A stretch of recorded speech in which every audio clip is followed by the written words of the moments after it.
Boom. There it is. And boom goes the nine. Buckle up.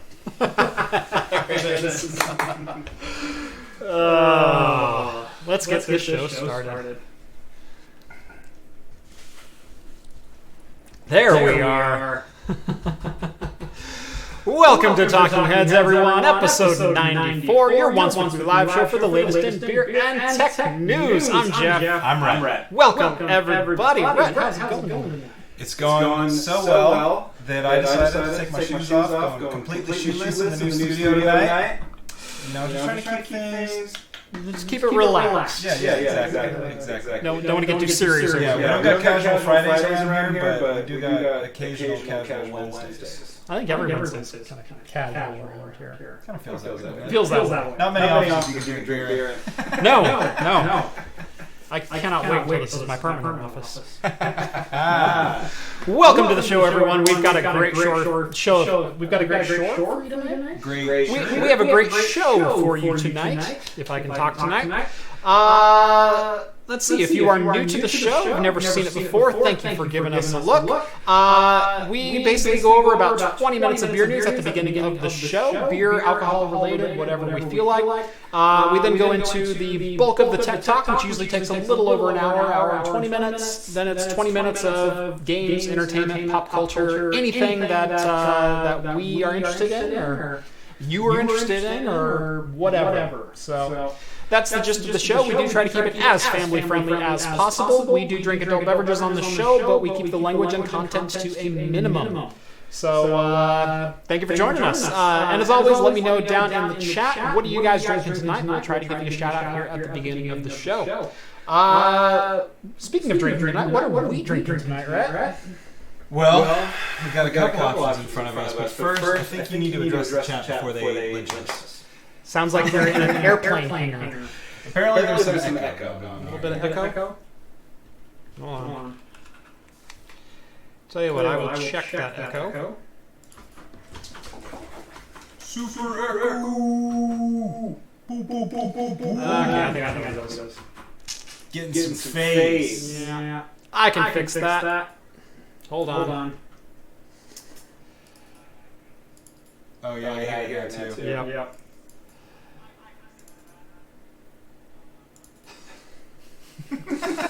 Oh, good lord. There's no winning. Welcome to live shows, guys. There we go. Let's see if that works. Did we get it?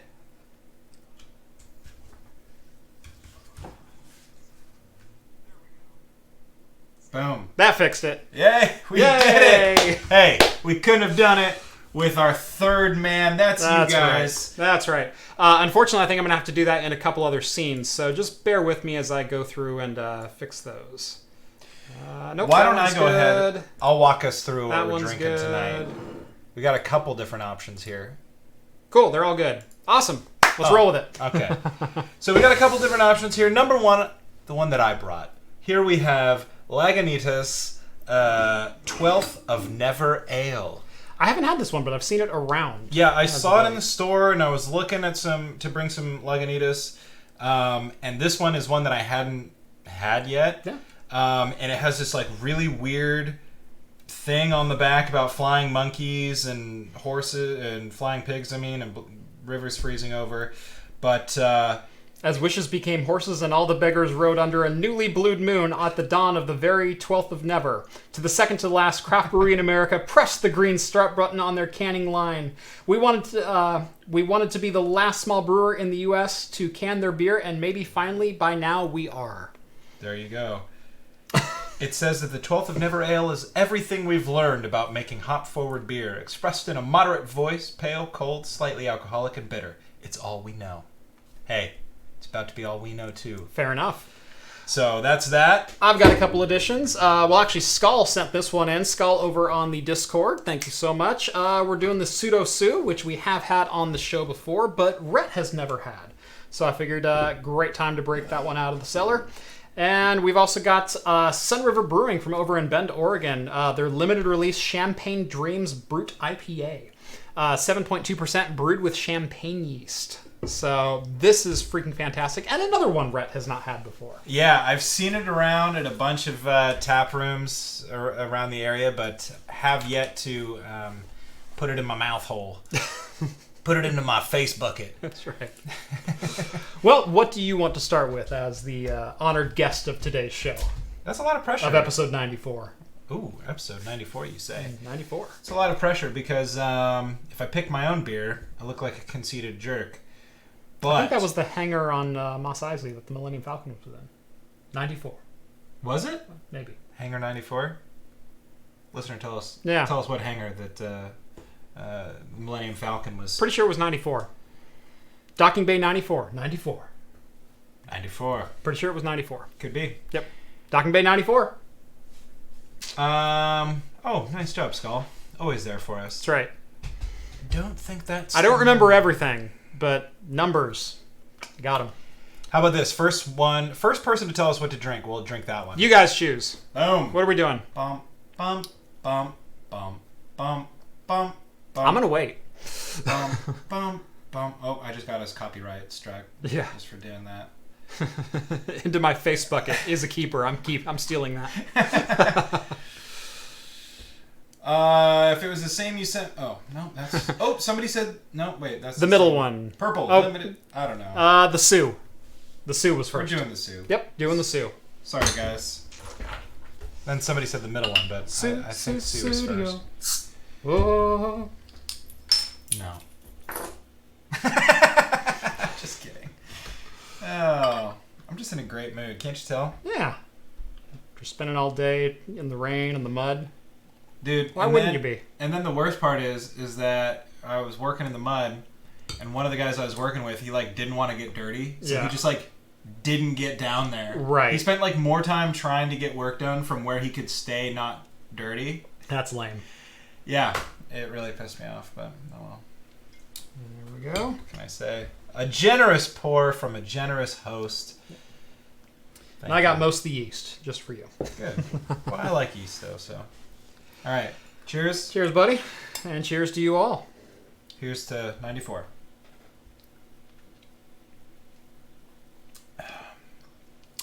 Very good. It's really good. Good as ever. Juicy. It's creamy. Very creamy. Very hop forward. Quite a bit of bitterness on the back end, but it hits and then fades just as quickly. Singing Phil Collins, not sure whether to be impressed or concerned. Yeah. Hey, they're talking about the beer, so let's. Yeah. Can we do this? Oh yeah, we can do that. Check that out. Bum, ba-da-bum, bum, bum. Pseudo Sue from Toppling Goliath Brewery. So somebody was like, "Is it the mosaic? Is it the mosaic?" It's it a is mosaic. the mosaic. It's It a says mosaic. it like right. That's right. There. Nope. There we go. I would have pushed him in the mud. Yeah. Yeah, I would have too. Except then he cut his arm with a saw and had to go to the ER. So serves him right. No, and it was his Friday. Oh, shenanigans. All right, let's get into some beer news here. If you want to get on the ball. Yeah, I want to hear every once in a while, you know? I forget my job from time to time. So, Rhett, what's the best thing about Budweiser? The best thing about Budweiser is that it is cheap, cold, good at holding down papers. Is it even good at that, though? That's what I want to know. I mean, I think a rock would do a better job. But if you were short a rock, I'm sure you could find yourself a Budweiser. A rock's not going to get lighter around my family. That's pretty good. I like that. Thank you. That's good. Thank you. Well, if you are in India, and I mean the country, as if there was another one, Budweiser is announcing a non-alcoholic version called the Budweiser 0.0. This is going to be a limited release only in India, and the reason they're introducing it is a little bit convoluted.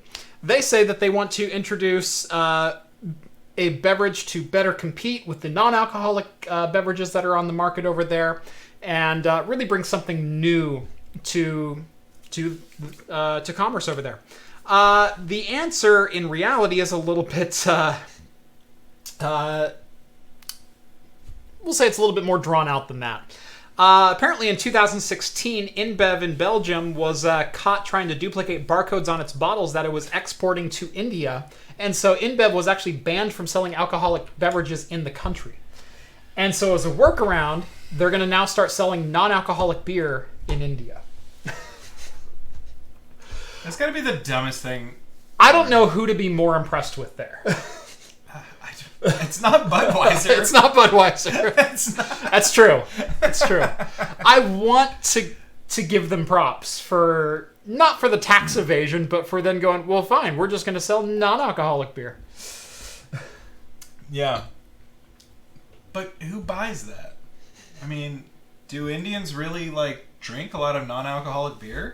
I think they drink a good amount of beer. Although InBev did claim that up to 8% of his global beer volume sales came from low and no alcohol beverages. That came from Ben Verhart, who's the South Asia InBev president. So there's probably a market for non-alcoholic beers out there. I mean, what is that? O'Doul's does quite well. Do they, though? They're still around. I can give them that much. I mean, because they have that non-alcoholic beer market cornered. Right. Because you never see anything but O'Doul's. Right. And seltzer's coming for you. Let's see, what I don't understand is how do they get away calling it 0.0? Because doesn't non-alcoholic beer have, potentially has alcohol inside of it. 0.01% alcohol or something? Yeah. I don't know. It's probably the same way Tic Tacs get away with saying sugar-free, in that they contain less than 1 gram of sugar in a less than 1 gram thing, which means they're all sugar. Tic Tacs are pure sugar with candy coating on them, but they're sugar-free by FDA regulations. Again, not sure who to be more impressed with there. Yeah. FDA regulations or Tic Tacs. Maybe if Hops and Brews is in the chat, he could give us a little history lesson on non-alcoholic beer. Because somebody's saying, is it legally considered beer at that point? And well, you have ginger beer, you have root beer. So beer is just a process. It's just whether or not you've fermented it to the point of producing alcohol. Yeah, that makes sense. Because you can not add the yeast and still call it a beer. In theory. I thought... Oh, wait, no. I'm recalling a lesson about malt liquor versus beer, which wouldn't really apply here. Yeah. Whatever. Yeah, Hop says because there's 0.01. And, yeah, so there's probably a slight amount of beer, or a slight amount of alcohol in it. Yeah.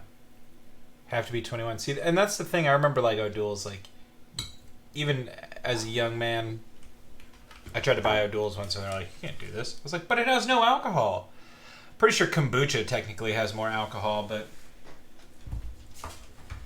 People are saying audio's out of sync. Again, freaking YouTube. Well... I guarantee you I'm going to adjust this, and it is instant. It's going to be fine for the live stream, and then YouTube will screw it up on the back end. So, just for you guys, I'm going to adjust this. I'll take out of sync versus the Echo Dome. Uh-oh. There we go. Steve Gunning retracted a comment. No, it means someone pulled it. Oh, really? Yep. All it said was something about ginger beer. Yeah. He said, I'd take ginger beer over whatever, or... I made a 5% ginger beer. Why would that be retracted? I don't know. Who knows? Anyway, we should be in sync now. We're very close to it. Cool. All right. What do we think about the next story? Yeah. Now we're in sync. All right. Story from Fox News. Oh, because he had a typo. Oh. That's why. You goofball. We don't point out pulled comments because they may not be appropriate.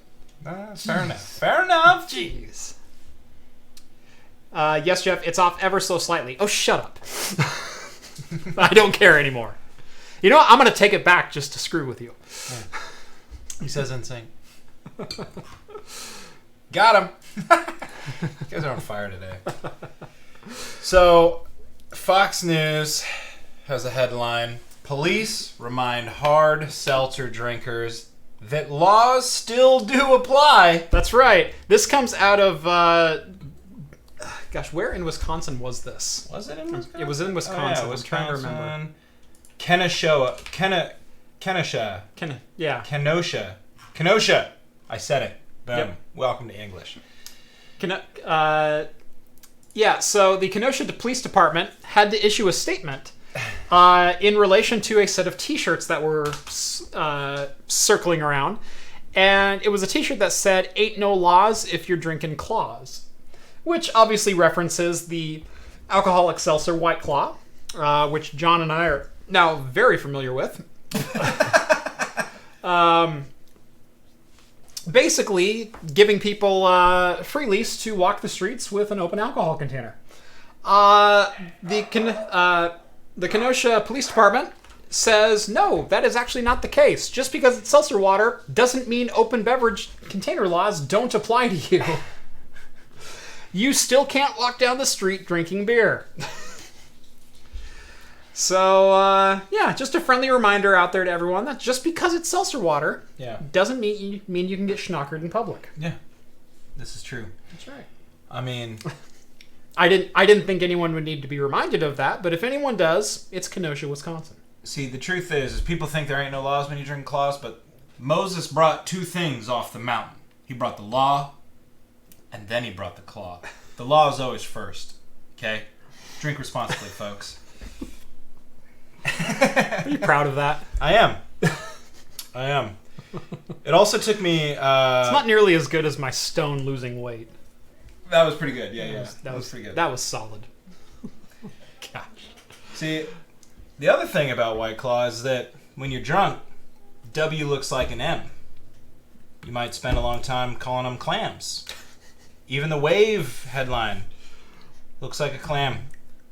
No, it's because you were drunk and mistook it for white clam. Nah. Yeah. They're clams from now on. Hey, you want to toss me a clam? See? Sounds way better than toss me a claw. I got it right here. I will say, I sound way less like a douche. Yeah, exactly. This is what I'm trying to say. Everybody's like, there ain't no laws when you drink claws, but like, clams. Toss me a clam. Little known Moses and the Claws story. I wasn't drunk in public. They threw me into public. Into public. Yeah. God, there was something else I was going to say. Oh, yeah, fun story. One time I was... Oh, no. When I was park rangering, and this dude literally was out on the trail, and he's standing by a garbage can, and he looks at his friends, and he goes, "Ain't no laws when you drinking claws," and he crushes up the can in his hand and throws it on the ground. And then he turns around and sees me standing there, and he's like, "All right, I'll get that." He like threw it away. It's just so funny that he's like trying to show off to his friends. Yeah. But that's a good story. Yeah, I know. That is a good Shut story. up. Damn it. Why is there's an X up there.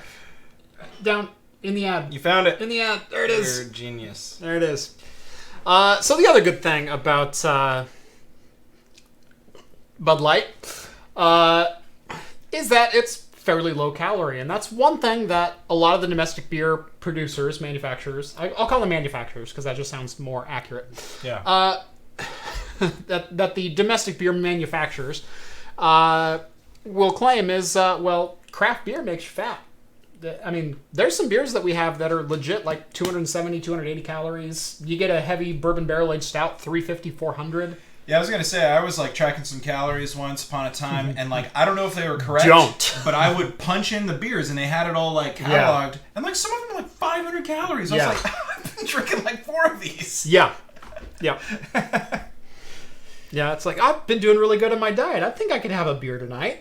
And you sit down and you have a beer, and it's like, oh, crap, now I'm at 2,800 calories. How the heck? Oh. Undid everything you did that day. Guess I shouldn't have had that dragon's milk. Yeah, that'll do it. But anyway, that's one thing that the domestics will always hold over craft beer is, well, they don't have a light beer. There's no such thing as a light craft beer. Not so fast, my friend, says Two Hearted Ale, Bell's Brewery up in Comstock, Michigan. They are coming out with the Light Hearted Ale, which is a low-calorie version of the beloved Two Hearted Ale. Or as Rhett likes to call it, the Two Farted Ale. The Two Farted Ale. The Two Farted Ale. So now it's the Light Farted Ale? Light farted ale, yeah. It's no, it's not very original, but they didn't give me much to work with here. So, the light farted ale. I guess that's better than the two farted ale. Yeah. Yeah. Anyway, this one is supposed to be based on the original recipe from 1997. Single hop recipe. Only 3.7% and supposedly 130 calories. Oh, that's not bad. Or excuse me, 110 calories per 12 ounce can. Oh, that's really good. That's on par with like Coors Light or something. Yeah.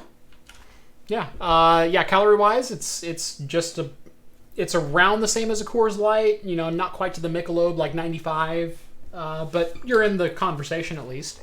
Probably has way better flavor. And it is only 3.7, where most of the Coors, Miller, Bud, they're around the 4.2 mark, so it's slightly under where they're at. Yeah. But still, Bell's Brewery, lighthearted ale, 3.7%. Now, is there a correlation with alcohol content and caloric value? Like, because I've had some craft beers that are 4%. Right. There's a correlation between ABV and calories. But it's not necessarily like... It's not necessarily one-to-one. Got it. And it's not the only contributing factor. There's other additives, ingredients, that kind of thing. Like I said, a lot of your heartier stouts are just heartier. There's just more substance to them. Yeah. So higher calorie counts. John had to chime in like a smart aleck. Says, there are light beers out there, but this is just a light version of the so-called best in America beer. Yeah. That's exactly what he sounds like. Yeah, according to the American Homebrewers Association, the Two Hearted Ale is the #1 beer in America for 3 years running. Again, I disagree with that. I think there are far better beers out there, although for just a straight-up one-hop IPA, it's pretty solid. It's hard to go wrong with it. But calling it the best, to me, you need to be outstanding. You need to be remarkable, and it's not. It was voted best by the Home Brewers Association. It's a great homebrew. Sure. Whatever. It's a great homebrew. It's fun. But is it the best in America? You decide. Yeah. But anyway, light farted ale. Coming soon. Ale.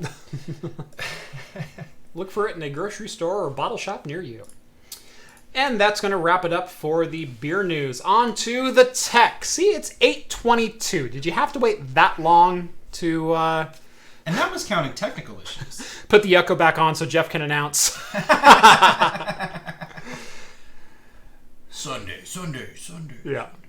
Blah, blah, blah. I'm Rhett. This is what I sound like. Blah, blah, blah. That's stupid. That was my joke, John. I said that about you first. That's right. I know you are, but what am I? This is why I can't have them on the show together. Just nah. Hey, I never talk back to John when he's hosting. Anyway, on to the tech news. I know that's why all of you are here. No one cares about the beer news, although my numbers say otherwise. Anyway, we do have some leaks about Intel's 10th generation 18-core i9 processor, the successor to the 9980XE.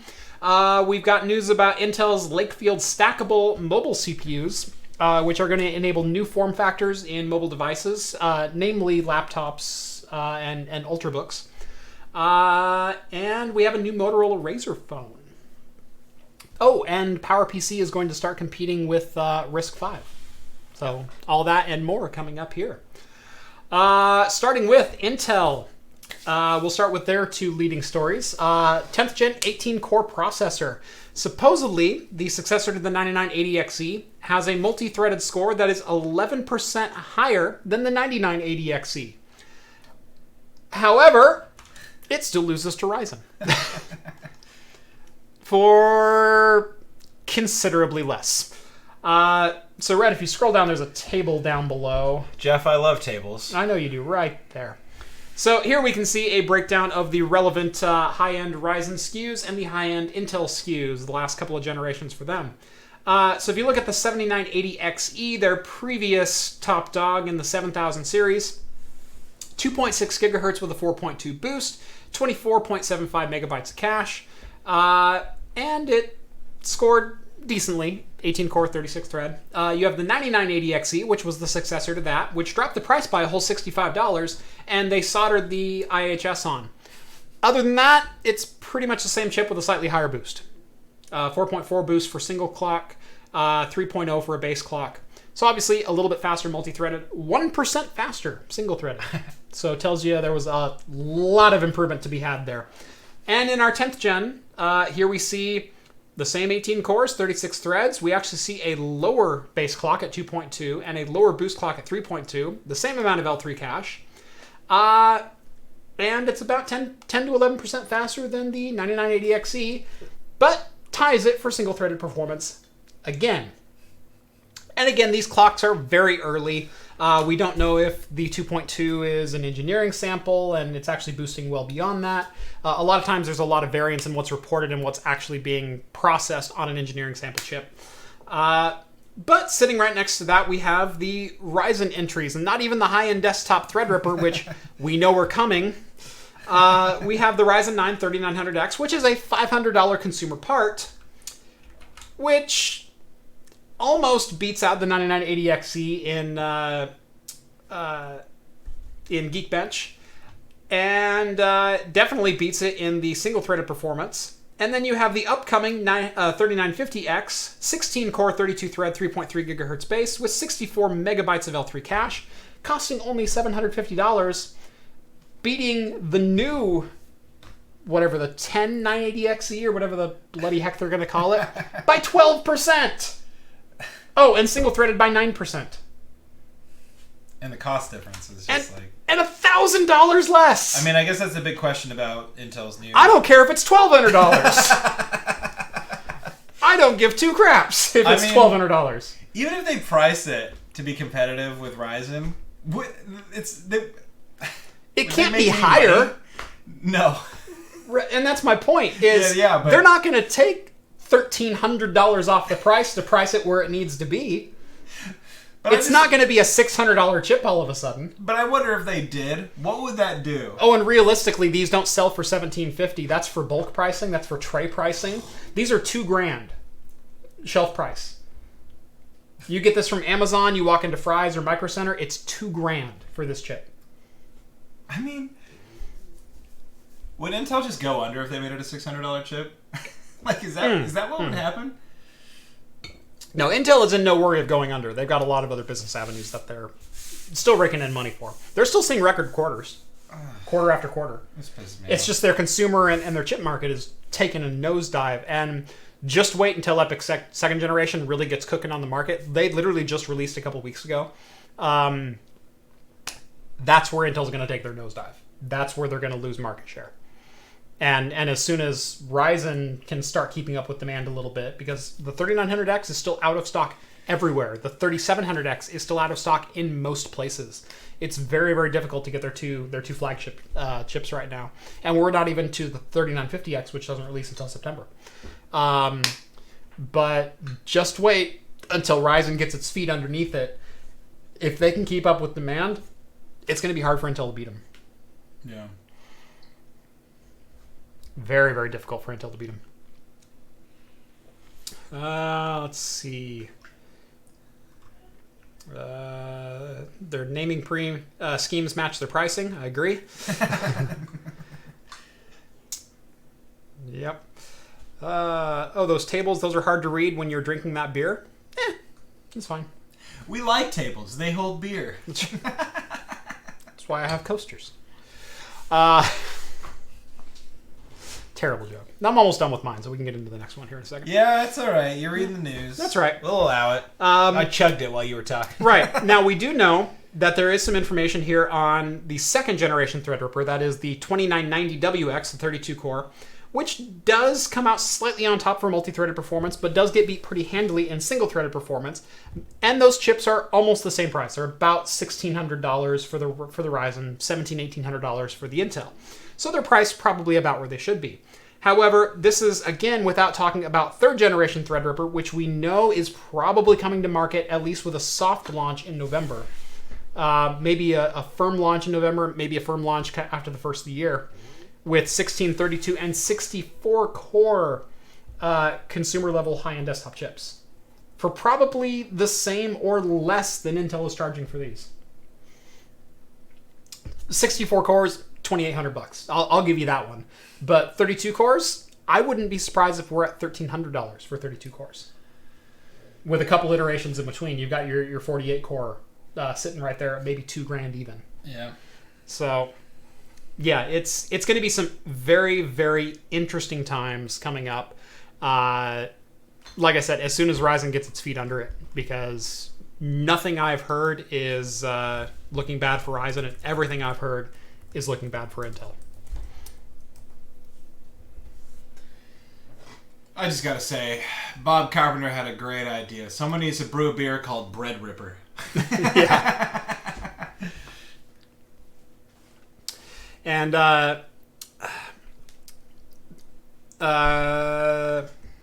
there's a comment that says, we won't see these chips, sadly, this year, Craft Computing. According to Lisa, we will only hear about this info this year about Threadripper. She said you haven't heard the last of Threadripper in 2019.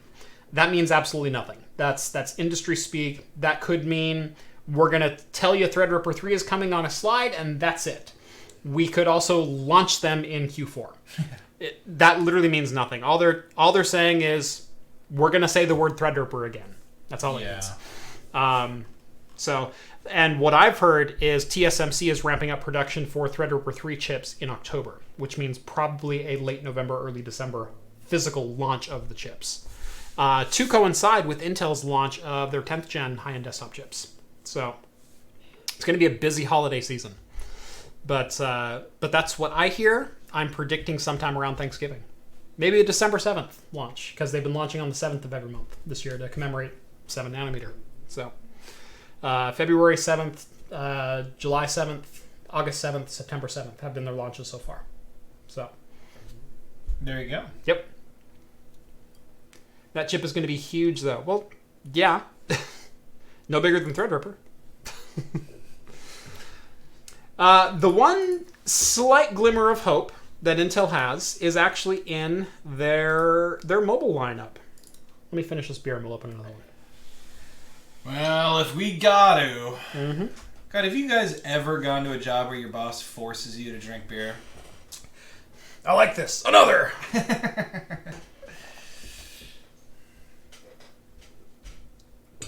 All right. Let's go ahead and do the ale. I think the ale will be... Unless you want to go the brew? No, let's do the ale. Yeah. Because then we got a little dessert beer over Yeah, there, exactly. You know? Yeah. So again, this is the Lagunitas 12th day of never, or 12th of never, excuse me. 5.5% and a hilariously long description on the side of the can. By the way, I only read like half of that earlier in the show. That's part of why I bought it. Plus, like I said before, never. Super clear. Yeah, I also suck at pouring. But.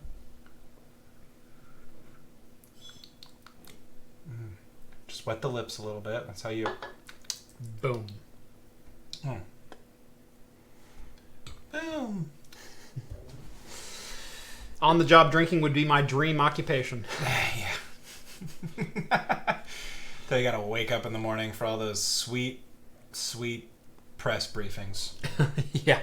You can go ahead and ask Steve about that one next time. By the way, I'm already looking at booking hotel for CES this year. Nice. So you're gonna have to enjoy it without me. I am, unfortunately. I know. Well, you got bigger plans. I do. You do have bigger plans.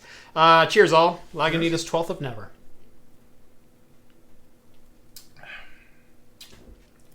Well, first, dramatically different than the toppling Goliath. Yeah. So I should have switched something a little different because at first I was like immensely disappointed. But as you get a little bit of those hops, it definitely. Yeah, the hops are a little bit late in the flavor, and that's kind of what caught me off guard too. It hit my tongue, and I kind of went. But I think it's because we were just drinking a mosaic and and whatnot hopped beer.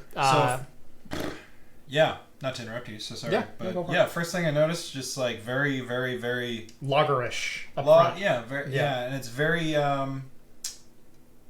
there's not a lot of flavor. Mm-mm. It seems very drinkable, in my opinion.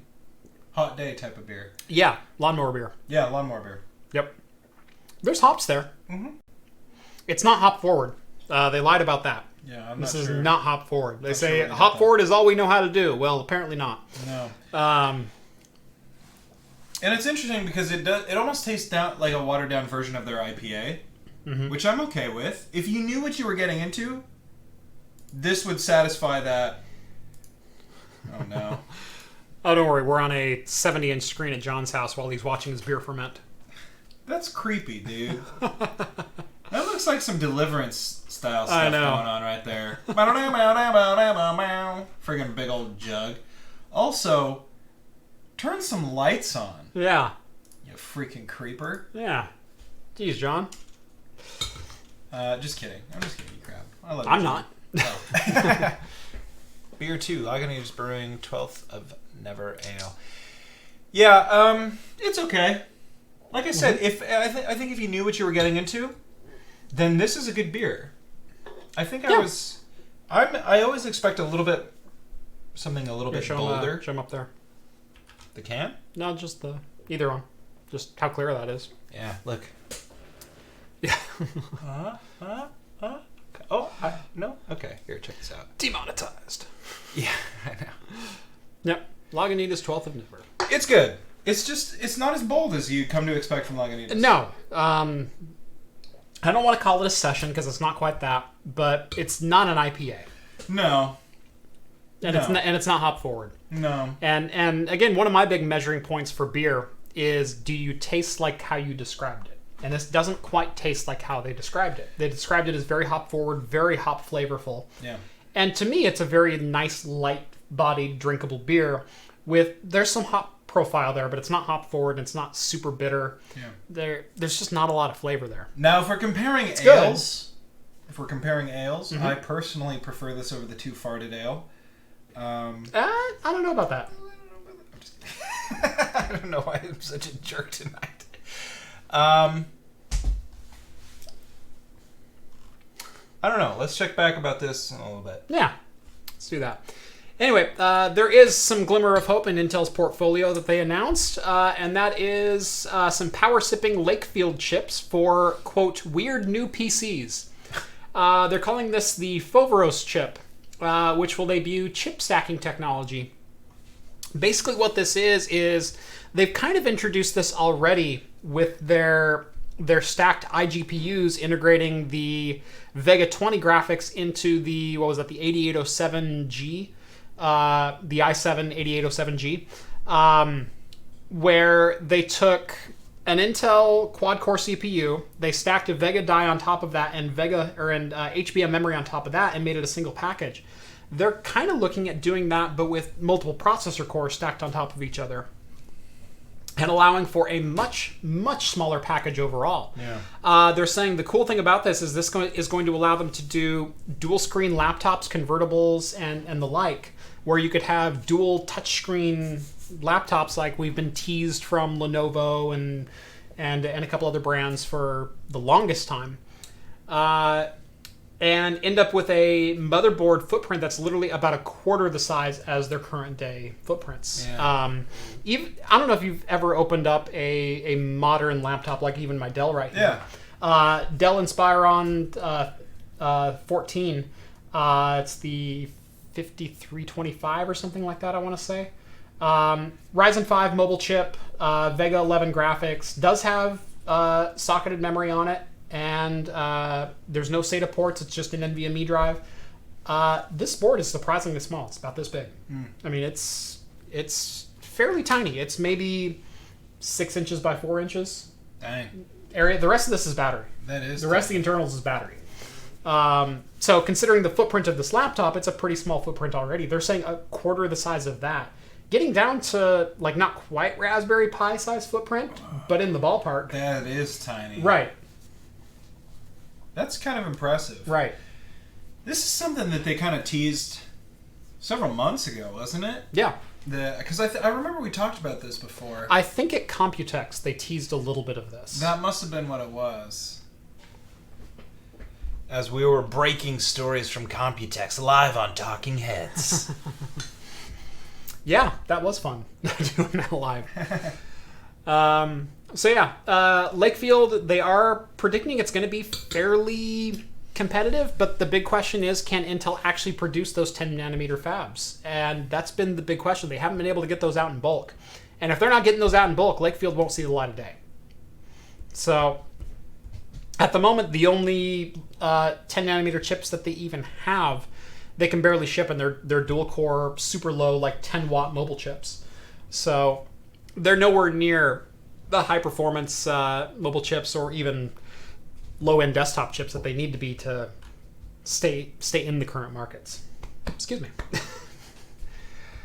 Okay. I think that's about all the Intel news that I have.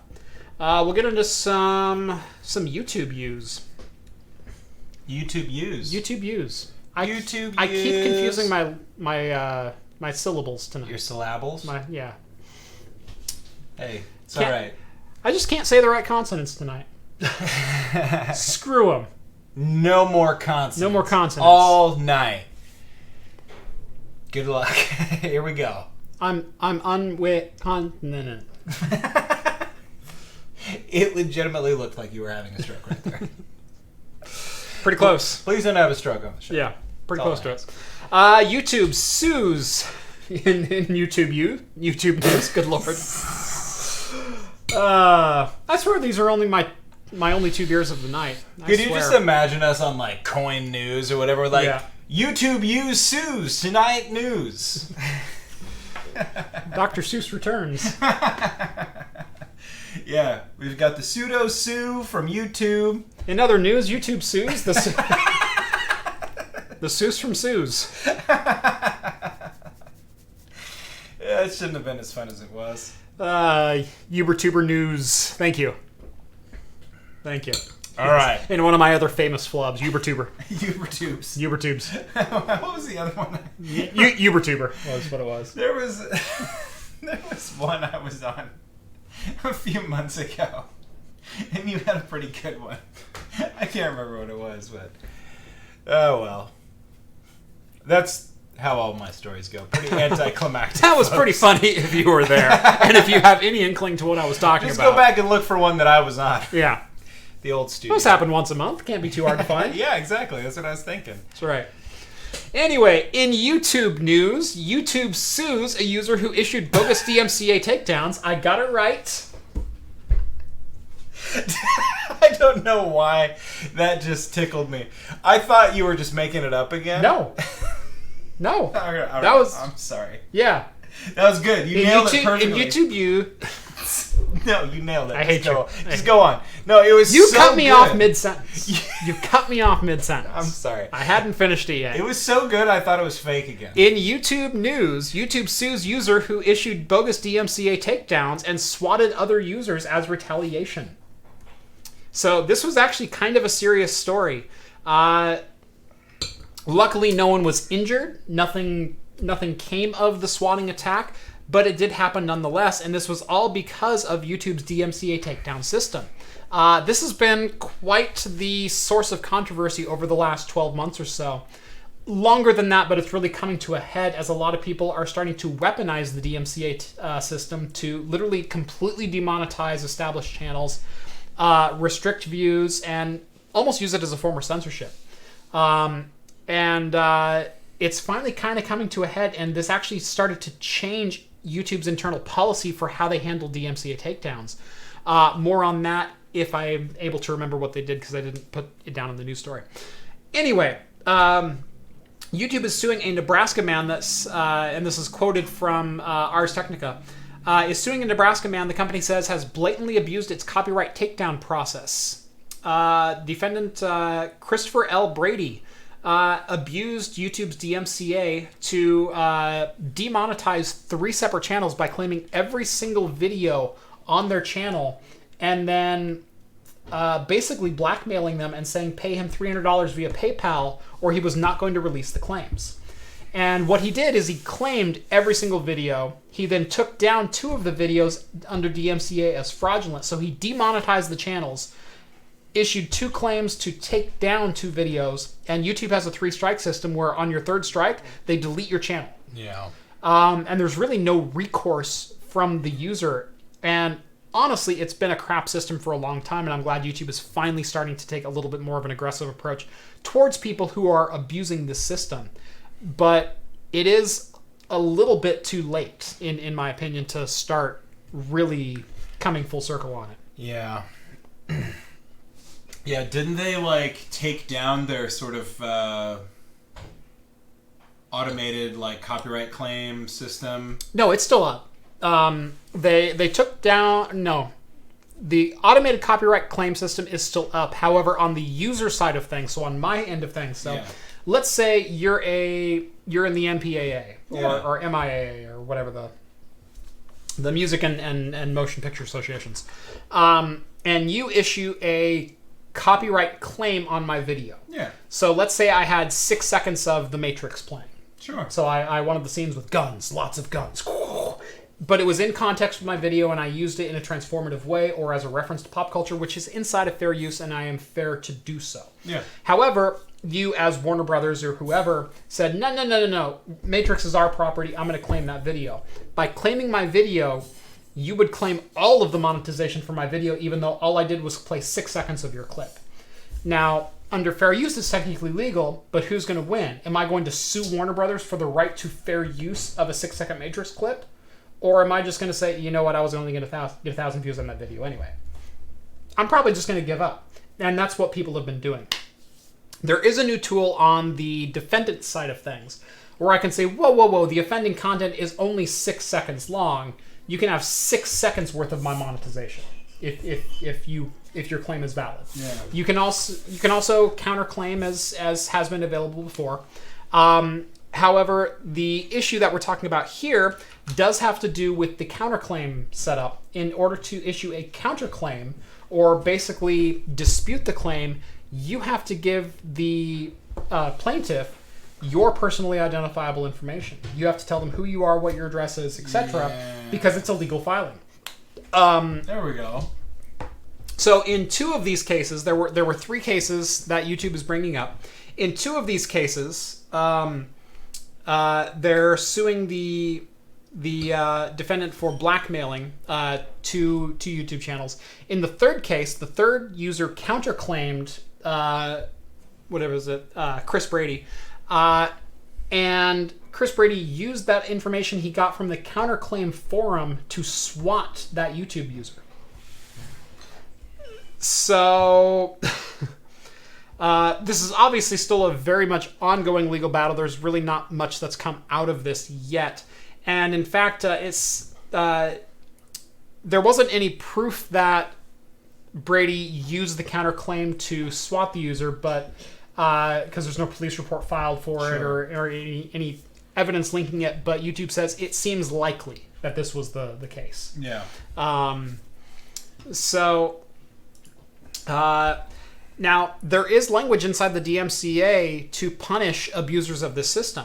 Section 512 of the DMCA, again quoting directly from Ars Technica, says that anyone who knowingly materially misrepresents content is infringing in the takedown notice is liable for the costs they impose on both accused infringers and the platform owners. End quote. So basically what that means is, let's say you're not Warner Brothers. Let's say you're just random Joe Blow guy. Yeah. And you claim one of my videos in which you have no monetary interest in my video. You don't own any content from it. You didn't produce the music. You're just filing a bogus claim. If I were to take you to court and sue you for misuse of that claim, I could sue you for my costs. I could sue you for and I could sue you for YouTube's costs plus damages that incurred because of that claim. However, again, in the case of a YouTube video where what's at stake is $5 or $6 per video, the majority of my videos make between $10 and $30. Then I have a couple that hit, and then they'll make $500 at a time. Yeah. And so it really is a hit or miss game. And you can take 2 videos that have identical views, and one will be way up here and one will be way down here. It's really weird the way monetization works. And there doesn't seem to be a rhyme or reason for it. All you get is like a running average per view on your channel. Right. So most of these videos that are being claimed, they could be pretty low dollar amounts. Now, obviously, on the larger channels, it starts to make a lot more money. Let's say Linus Tech Tips was hit. Well, he gets 1.5 million views per video, no matter what it is.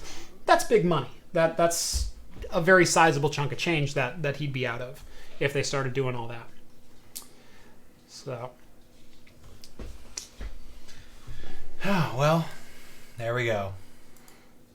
Ooh, someone posted Within Us IPA, double IPA. That looks good. That does look good. Yeah, a little bit of a hazy. I love that can art. That's freaking cool. I like the glass art too. Yeah. Yeah. Beard Brewing Company. That's awesome. Sorry, if you don't know what we're talking about, join the Patreon. Get access to my exclusive Discord server. Costs you less than costs you $1 a month or more. You can donate more if you'd like, and hang out with all the cool kids behind the scenes, like Rhett. Rhett'll be there. Yeah, ladies. Oh, ladies. Hey, and gentlemen. And I don't discriminate. That's right. I don't discriminate. Equal opportunity.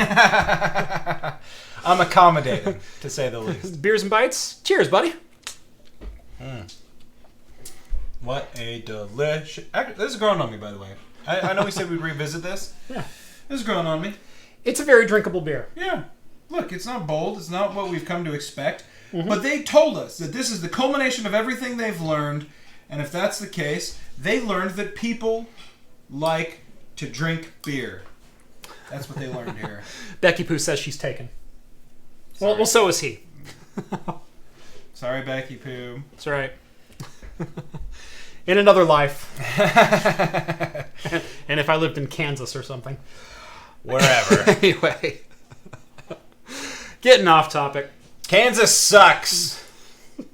Talking about the band, though, huh? You heard it? Carry on my wayward son. There'll be praise when you are done. Speaking of being demonetized for 6-second clips. Sorry about that. Hey, speaking of, they're going to be in Salem, Kansas. The band. Oh, she's in Kansas City, Missouri side. Ah, KC, where Queer Eye is being filmed this season. That's right. Or the last season. So you're moving up in the ranks there, Becky. So. Yo. It's Missouri, not Kansas. Yeah. Chill. Wow. Chill. There's a reason they call it misery. That's right. Hello from Houston, Texas. Hello. I'm going to Patreon right now. Woo! Thanks. I'm holding you to that because I get email notifications. So yeah. I'll know if you're lying. We'll ban you from the channel if That's you right. lied. We don't accept liars here. Unless they're me. The Boulevard is here and the best barbecue. That's a bold claim. Is the best barbecue the Jones Sisters? Best barbecue. Best barbecue I've actually ever had in my life was actually in Vegas. Really? Yep. It was this little place, literally like a block off the strip. And it was amazing. All right. Little hole in the wall that everything around it was closed. And then literally it's a hole in the wall. Like there's like this industrial plant right next to it. And then you pull in and it's like this, just a small lit sign out front, little open thing and like the square concrete mirror or concrete window. And you walk in and it's like 3 tables. And that's it. Hey? 3 tables. You can walk right into the kitchen if you wanted. Why didn't we go there when we were in Vegas? We didn't get time. But I'm going to take Steve, just to spite you. Son of a gun. That's right. I lose every time. Hey, but I had a great time in Vegas the first time, Steve. Okay? The first time. Oh, no, wait. You went the year before. Damn it. Ooh, he says, scroll up and see the Dark Lord he's pouring to celebrate his 1-year anniversary. Oh, yeah. Dude, that looks like some metal beer art right there. That is freaking awesome. Yeah, I could go for one of those. Yeah, why not? You can see through concrete. Come try, Jeff. I went to Missouri, I think about 12 years ago, I want to say now. Right around 12 years ago. It was lovely. We drove through southern Missouri and up into Branson. We spent a couple days in Branson. It was nice. I have nothing bad to say about Missouri. I have a lot of bad things to say about Oklahoma, Arkansas, and Texas. But we won't get into that now. Got a lot of bad things to say about everywhere. So, all right. Okay, moving right along. So Motorola Razr set to finally relaunch. Oh, by the way, Heavy Palms, $1 donation over on the YouTubes. Thank you. Straight triple OG ballin'. Thank you, Heavy Palms. Oh my God, I made a live show. Did you make this? I'm just kidding. Puns are my thing. Gosh. See you next time I'm here too. Terrible. Terrible. Making fun of Heavy Palms like that. Hey, ain't no laws when you're drinking clams, baby. Anyway, so Motorola Razr is finally relaunching after announcing this phone would be coming to market about a year ago. Yeah. We talked about this on Talking Heads. I don't remember when because it's been quite a long time. But anyway, it is returning in the original form factor. It is the original clamshell. However, it has a foldable screen on the inside of it. And when this was announced, I said then, this looks amazing and I think I want one.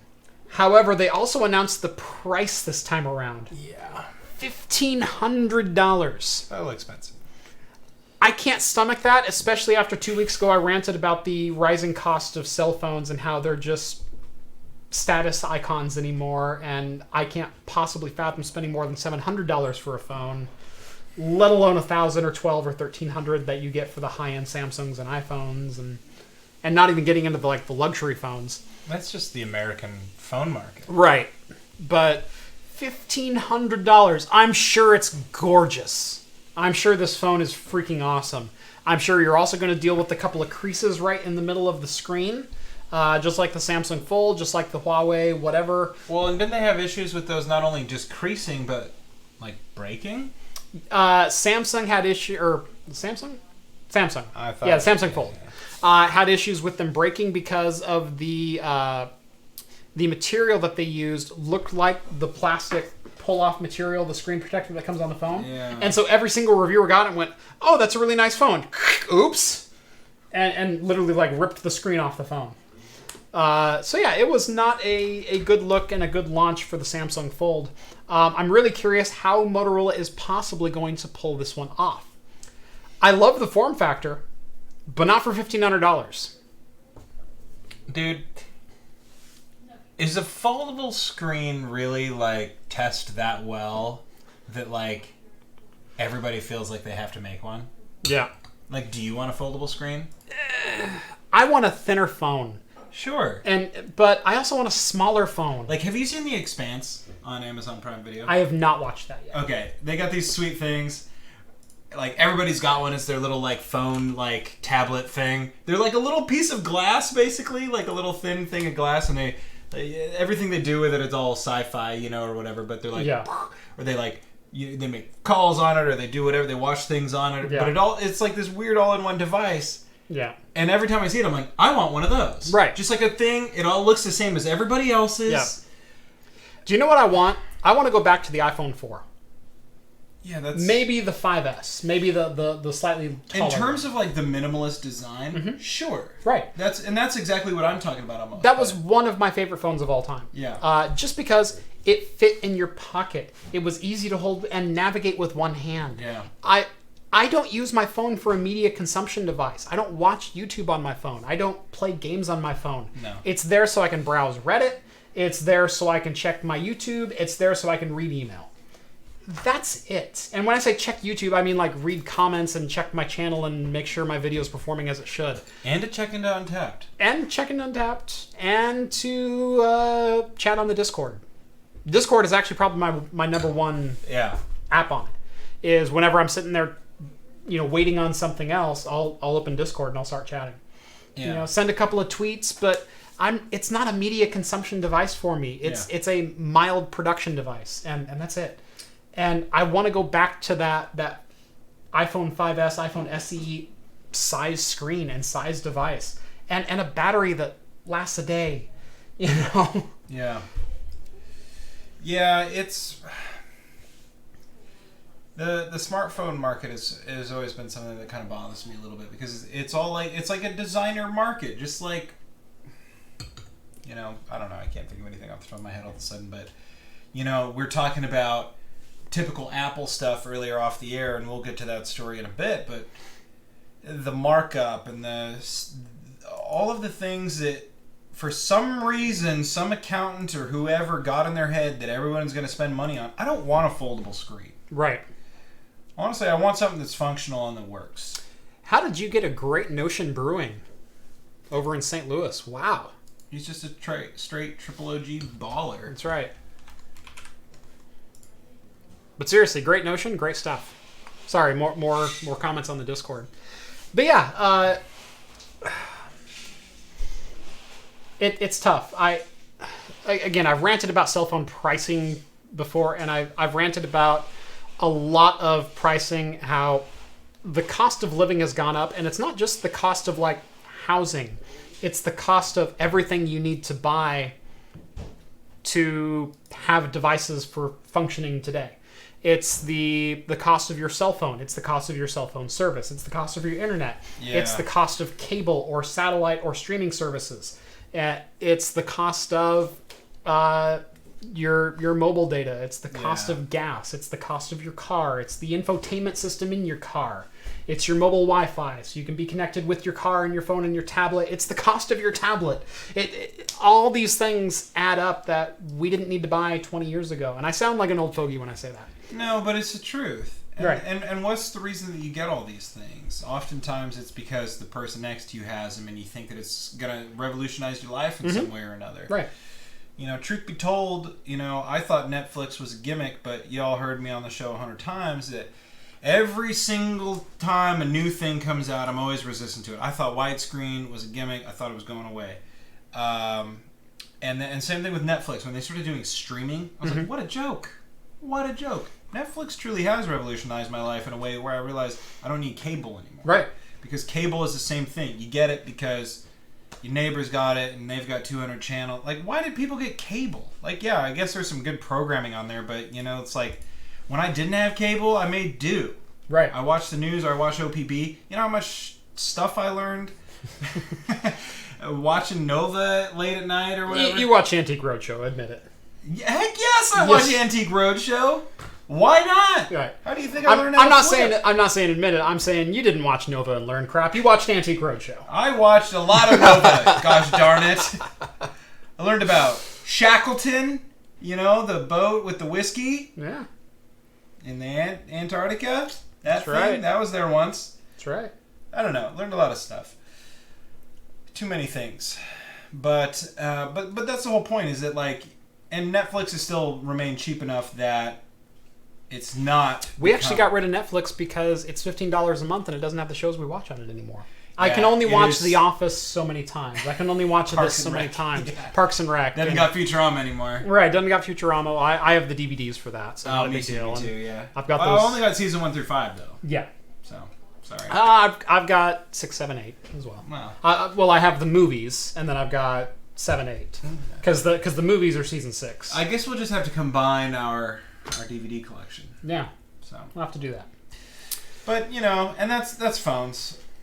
When we were at CES, I didn't understand the whole foldable screen thing. We walked by there about 100 times, and there was a line going all the way around. Somewhere along the line, somebody convinced the right person that it was the right thing to do, and whatever. They tricked you. Chime in. Any of you want a foldable screen? Haven't heard otherwise yet. Maybe I have. Where's my... I don't think anybody says, I do want flip phones to come back. I want flip phones. Flip phones? You like flip phones? Yeah. I see someone suffering from a similar disorder to myself tonight. Flip phones to come back, but maybe not like this. I can't afford it. I'll keep my Galaxy 7. Might as well buy an Intel chip for that price.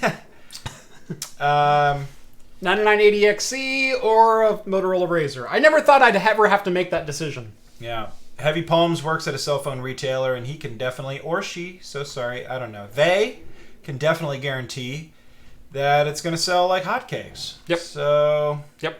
It will. I don't know. That's my pedestal for the day. That's my soapbox. That's the one you're choosing? Okay. We'll see. Okay. Can I get to the end? The night is young. We're only an hour into the show. Oh. It's 9:05. Dude, it totally feels like 10 o'clock. I know it does. That's weird. I know. Did we just step into a time vortex? We might have. It's the clams. Clams did this. Ugh. It's been a weird show. Yeah, weird show. It has been a weird show. It's always kind of weird. Like, I come back, I haven't been But on thank in you a for month. joining us in the weird show. Yeah. Hey, we're still entertaining, apparently. Jake Slayer says it's a dumb idea. It's the only one. Would be nice in the pocket, says Falcon. Mm-hmm. Cameron says, why? So it can snap in half? Dude, he sounded really upset about that. Antoine says, yes, cheap phones for me. Skull says, gonna need more beer. Couldn't agree more. I don't like watching news, says Blake DMC. Yeah, you're watching this. Yeah, I think he was responding to me when I was like, when you didn't have cable, you just watched the news. Yeah, it was on for 30 minutes a night. But he said he doesn't like watching news. And then you got Sex in the City. You're watching your once weekly live show for the latest in beer and tech news. Yeah, this is a news show. Yeah, we're basically like... First and foremost. We're basically like... the foremost authority on Wednesday nights in beer and tech news. Yeah, who else is on Wednesday nights? DSLR video shooter, I think, broadcasts on Wednesdays. Yeah, but that's a little different. But he's earlier in the day. He's at like 3 p.m. my time or something like that. Well, he's East Coast. Oh. East Coast. Right. Who else broadcasts on Wednesdays? I don't remember. A couple others broadcast on Wednesdays. I'd rather watch tech news instead of news networks. Fair enough. Yeah, me too. I don't actually watch news networks. This beer has almost no smell too. That's the weird thing about it. Yeah, it just kind of smells I just went, why is the flavor so lacking? It's like there's no nose to it. Yeah. Yeah, it's weird. Anyway, that's my half soapbox for the day. Foldable screens are stupid. Oh, so you moved down to a half soapbox. Well, I just wanted to see what else was out there before the night was over. Foldable screens are stupid. I agree. I don't think they belong in consumer electronics, but I've also gone on record as saying you have to create the technology, even if it's not for the market you intend for it to be for, so the technology can mature, so you can make it for the market you want it to be for. So you want the smart watch that curves around your wrist, that moves and flexes and whatnot. You got to start with a phone. We've got to make the technology first, so we can put it in other things later. When do we get like an Omni tool, like in Mass Effect? Yeah, exactly. It's what I'm waiting for. Yeah, honestly. But yeah, so foldable screen tech does have some really cool applications. We've seen like digital wallpaper and large format screens and foldable screens and displays that can wrap around walls and things like that. You don't start with those. You start with a consumer product and then you move into that. Once manufacturing matures and you figure out where your problems are going to be at. So you're not wasting $30,000 on development or on machining costs and going, well, that didn't work. You waste $1 million producing a Samsung Fold that doesn't work. All right. This is fair. So that is the way technology works sometimes, is you find a market for something to fill the market you want later. So that's probably what the whole foldable phone thing is. But remains to be seen. We'll get there. I'm sure it'll be standard issue on every single Starship in 100 years. So that's right. Just not on Navy ships, because Navy banned touchscreens. So hopefully the Navy will have their say when it comes to developing the next Starships. Why'd they ban touchscreens? Because they crashed and killed someone because they couldn't slow the boat down because the throttle was touchscreen based. First of all, the throttle should never be touchscreen based. That's what they decided. Now it won't be. But why not have touchscreens for things that aren't the throttle? Because you can't lock them into muscle memory, and you can't be reactive with, okay, I pressed that button. Your mind doesn't work that way. I can't go like this and say, okay, I turned down the air conditioning in my car. What I can do is turn a knob. And no, I turned that knob. No, I get it. Right. I get it. That's why esports players do better on mechanical keyboards than optic switches or whatever. Right. And I'm not saying everything needs to be non-touch screen, but most things probably should be. Yeah, I just feel like it works for Starfleet. I can be data too.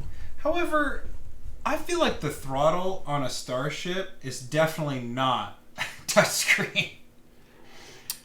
In the new Star Trek, the 2009 and whatnot, it's they've got a big lever, yeah. Yeah. That's how it should be forever. Waiting for them to realize LCARS is all touchscreens. Right, and I said in sci-fi it works just fine. But you know what? The original Star Trek was not touchscreen. Yeah, that's true. So neither come at me, bro. Wasn't like that in anyway, moving on to the next news. Yeah. IBM heard about the RISC-V project. And rather than investing in the RISC-V project, they doubled down. PowerPC and Power 9 architecture is going open source. Nice. They're basically following in the footsteps of RISC-V, saying, hey, do you want to build a processor based on our technology? Here it is. Have at it. This is actually some pretty spectacular news.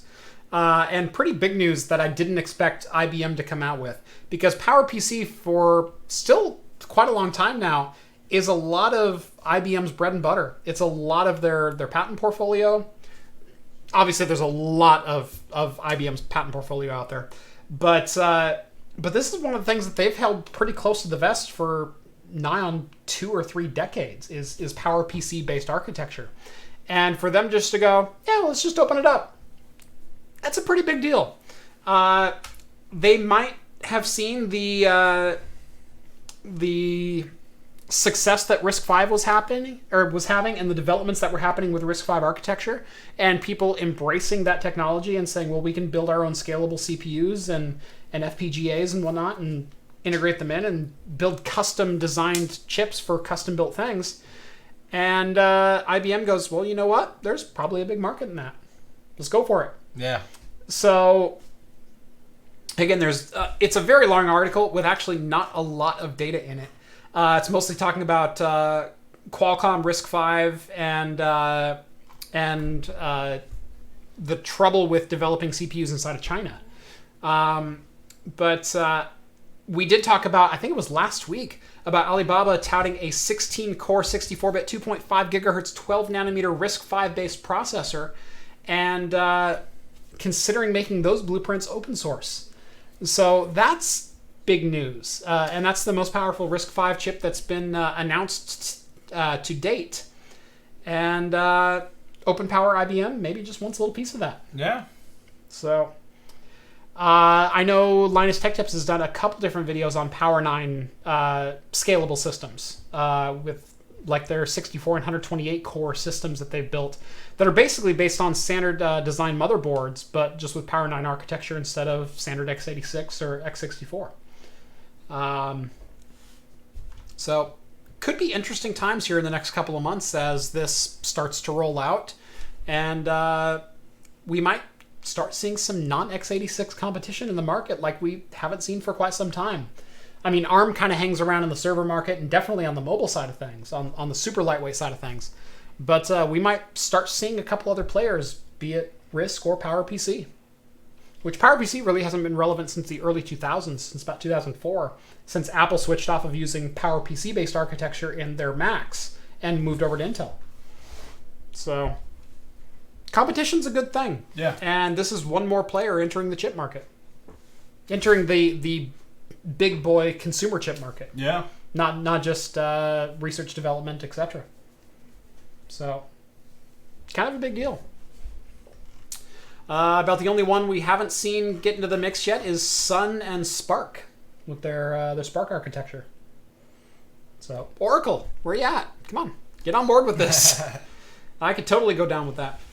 The really cool thing about a lot of these architectures is Linux runs on everything. That's what makes Linux unique. And so Windows is only x86 and outside of the little brief stints they have with ARM. So you could, in theory, take Linux and throw it onto whatever and then run whatever you want.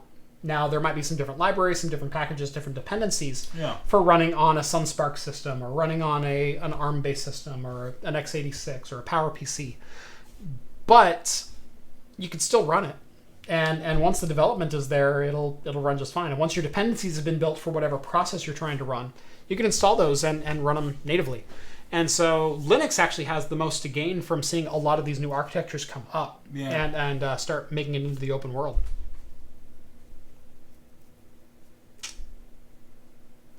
Any opinions on that one? Trade in the chat.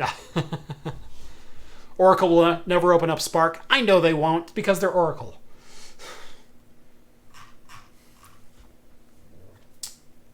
If anyone wants to buy a Sun Ultra 45, I have one for sale. DM me. Seriously, I have a single CPU Sun Ultra 45 for sale. Good morning from Finland, 7 a.m. here. Sounds like it's time for a beer. Oh. I'm kidding. Unless you don't have to work, then certainly pour yourself a beer. But morning from the west coast of the United States. Hey, happy Thursday. Happy Thursday. It is still Wednesday here. Still definitely Wednesday here. Yeah. Just living that dream. We got about 3 hours left. We're getting there. Yeah, we're getting there. All right. Time for a third beer? Yeah. If you must. Yeah. A little dessert beer? Yeah. A little bit of dessert on my face. So this one is a limited release, and I have had one of these cans already, and they are delicious. This is Sun River Brewing Champagne Dreams Brut IPA. It's a 7.2% ABV, and again, the unique thing about this one, it is an IPA brewed with champagne yeast. So it is very dry, yet still very hop forward. It's a very unique beer. Dang. And I love the color on it. Look at that. Skull is on top of it. Beer number 3. That's right. A dry desert beer. A dry desert beer. Well, it is brewed in Bend, Oregon. That's right. Here in the high desert of Oregon. Sunny 300 days of the year. Actually, Oregon gets a lot of rep for being the rainy state. Yeah. 3/4 of Oregon are high desert. Yeah. And no one knows that because everyone lives in the valley where it's cool and wet. And all the time. Climate. I mean, I work in a rainforest. Right. But yeah, no, Oregon is mostly high desert. Oh, a dry dessert beer. You know what's funny is I knew you meant dessert, Reverend, but you wrote desert. Are you done? No, but he says both. No, I'm never done, Jeff. Oh, so good. Out of all the breweries in Bend, and there are many, Bend, by the way, home to the studio, the Sony studio that made that zombie survival game, Days Long Gone or something like that. It's pretty popular. Yep. Isn't the map for that game? I haven't played it yet, so I don't know why I'm talking about it. But the map for that game is Oregon. Or a part of Oregon, anyway. And apparently it's pretty accurate, which is cool. That Sony studio is also responsible for the Siphon Filter games on the PS1 era. I remember that. Yeah. I completely forgot about that. Yeah, no, I did too, until I was reading about that studio some more. Anyway, Sun River Brewing is definitely in like one of my favorites from Bend. Like obviously 10 barrels is like pretty big, and they're making a lot of good beers. Yep.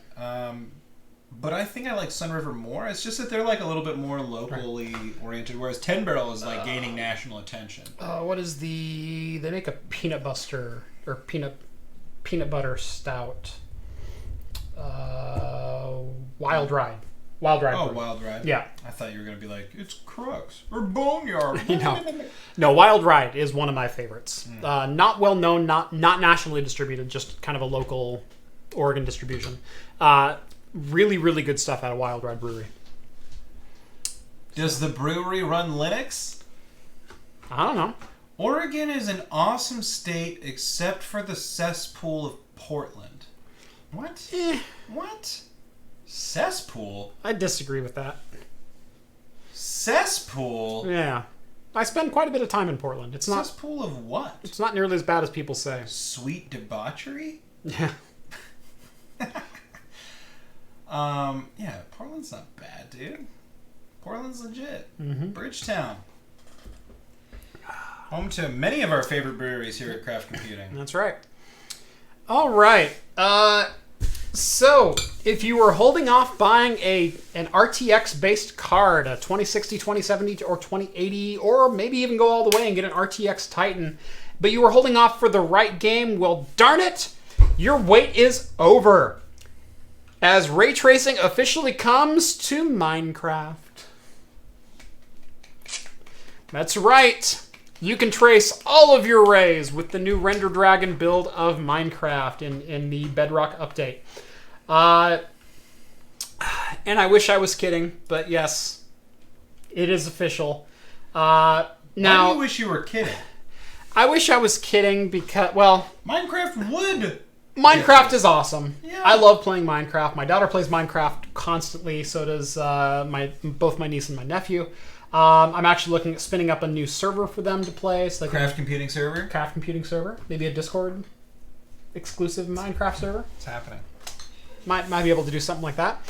Anyway, so I say unfortunately, but at the same time, Minecraft made a little bit of news a couple of months ago because they were touting a graphics update for everyone to raise the level of graphics on everything inside of Minecraft. And then they pulled that update. Just like strangely, they said, oh, it didn't quite run as well as we anticipated on all the devices, so we just pulled it. And then all of a sudden they say, oh, but ray tracing is coming, but only to the Windows 10 version of Minecraft. The Bedrock version that we want y'all to switch to because Java sucks. But we're going to keep making new features for Java to keep you on it. Yeah, I don't understand it either. But anyway, so they've announced the ray tracing version of Minecraft, and it does look pretty darn beautiful, I will say. I am very curious to see what the actual performance of this is going to be because ray tracing is pretty hardware intensive, and I've got an RTX 2080. I'm certainly going to give it a shot. Definitely curious to see what it'll do. Because if you've got a 2060 Super or a 2060, which is the lowest rated RTX card, and you can't play at more than 20 frames per second, well then why in the bloody heck are you doing it? And that's what I want to know. Is this actually an approachable ray traced game? Yeah. Or is this like the Quake 2 release where you have to have a 2080 in order to get 40 FPS out of it? And a 2080 Ti to even flirt with 60 from time to time. Yeah, they've canceled the super duper texture so NVIDIA could chill.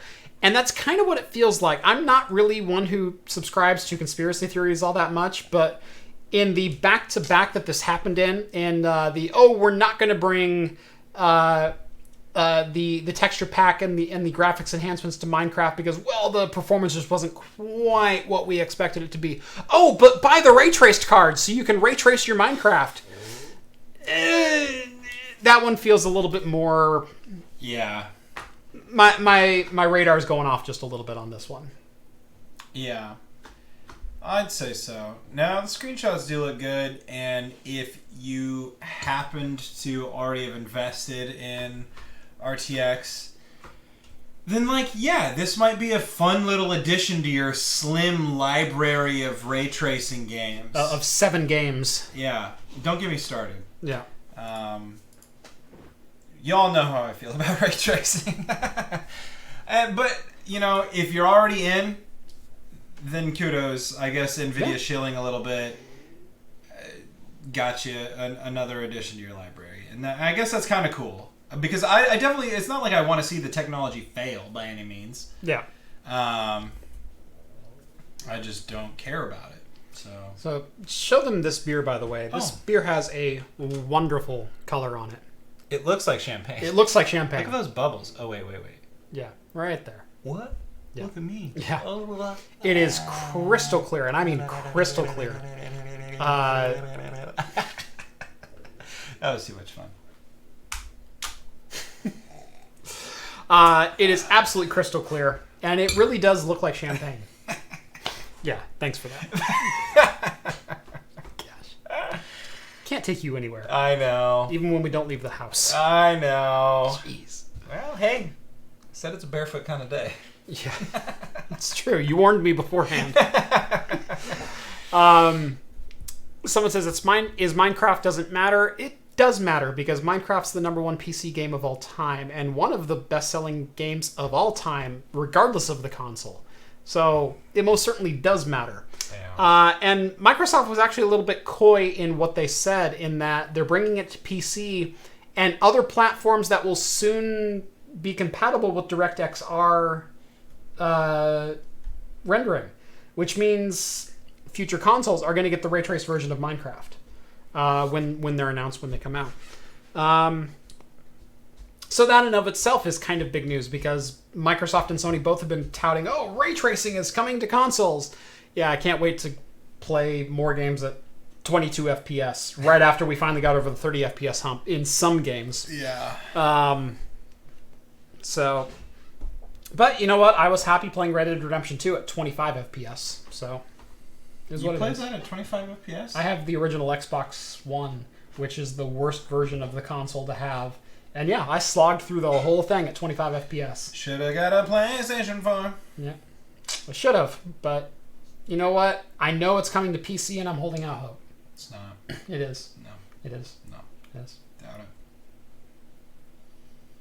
Could have played it at higher than 20 FPS on a PlayStation 4. You want to come over and play it on my PlayStation 4? Yeah. Do you have the Pro? No. No, screw it. You know what's stupid is when I look at side-by-side comparisons, and it does make me regret that I don't have a PS4. Just a little bit. Yeah. There's a few things where like it doesn't matter, but then on most things it doesn't matter, but on a few things it does matter. Same with Spider-Man. Spider-Man had a few things that made me sad that I didn't have it. But you know what? When you're playing video games, yeah, you don't even notice. No. You're playing the game. Right. You're playing it. Jeff's looks a little hazier, or is that just me? Mine's just closer to the bottom of the glass, actually. Yeah. And I did get the bottom of the can versus the top, so there might be a little bit of sediment in this one. But Rhett's is literally crystal clear. Yeah, this is gorgeous. And it looks just like champagne. Yeah. Or like, well, maybe not champagne, but like a white one. Becky wants to know, how is ray tracing going to work on the stereotypically bad machines that all the kids are using? It's not. Yeah, sorry, dude. Yep. Eventually, like 6 years from now, when you're giving your RTX 2060 off to your kids, they can enable ray tracing, but it's not going to work. Yeah. Yep. Yeah, it's not going to work. Stereotypically bad machines. I mean, if you're getting involved in ray tracing, what's the base cost for a 2060?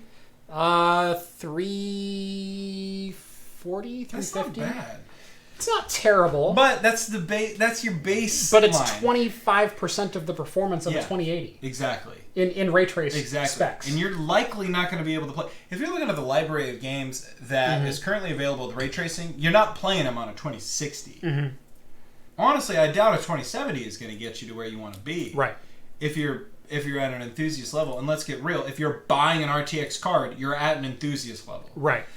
So if you're trying to get involved just to get involved with ray tracing, I don't know. This is why it bothers me, because it's got like a single use case basically. Right. But whatever. Yep. I thought widescreens would go away. They never did.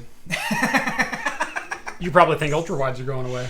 No. And now that I'm like invested in widescreen, hell, make them as wide as you want. I don't care.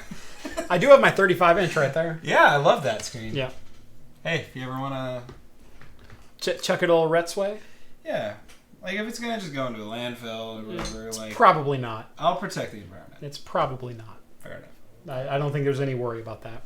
Although there is no VESA mount, and that still pisses me off. Those jerks. Jeez.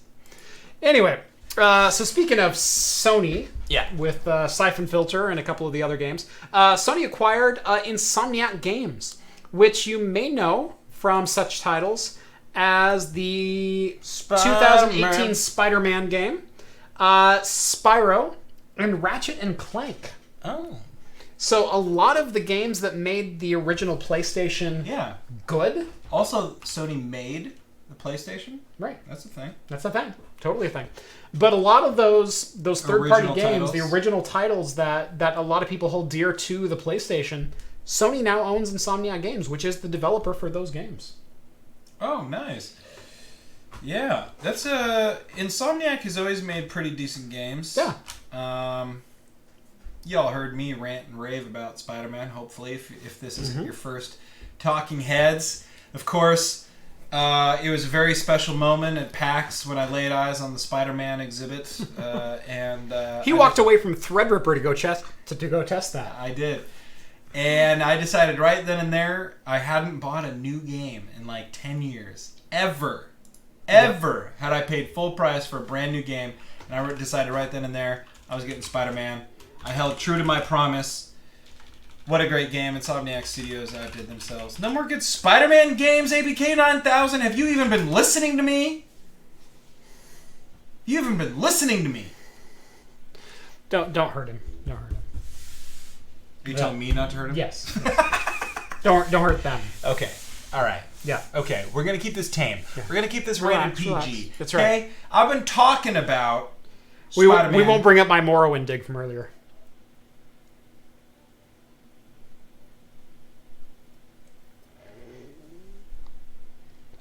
I don't think these people follow me on Twitter. You're so stupid. You're wrong. So Logan from Texan to get tweeted out, what is the most overhyped game of all time? And I said Final Fantasy VII because it's a good game, but it's not the best game ever, and it's not even the best Final Fantasy game. And I'm right.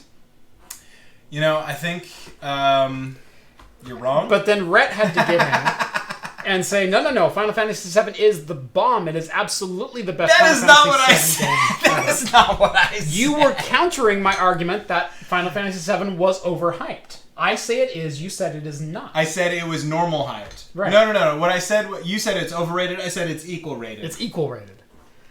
Even rated. It's still better than what I thought it was. Look, you were still arguing counter. When you got Final Fantasy games, yeah, you got Final Fantasy VI, Final Fantasy Tactics, Final Fantasy VII. Tactics.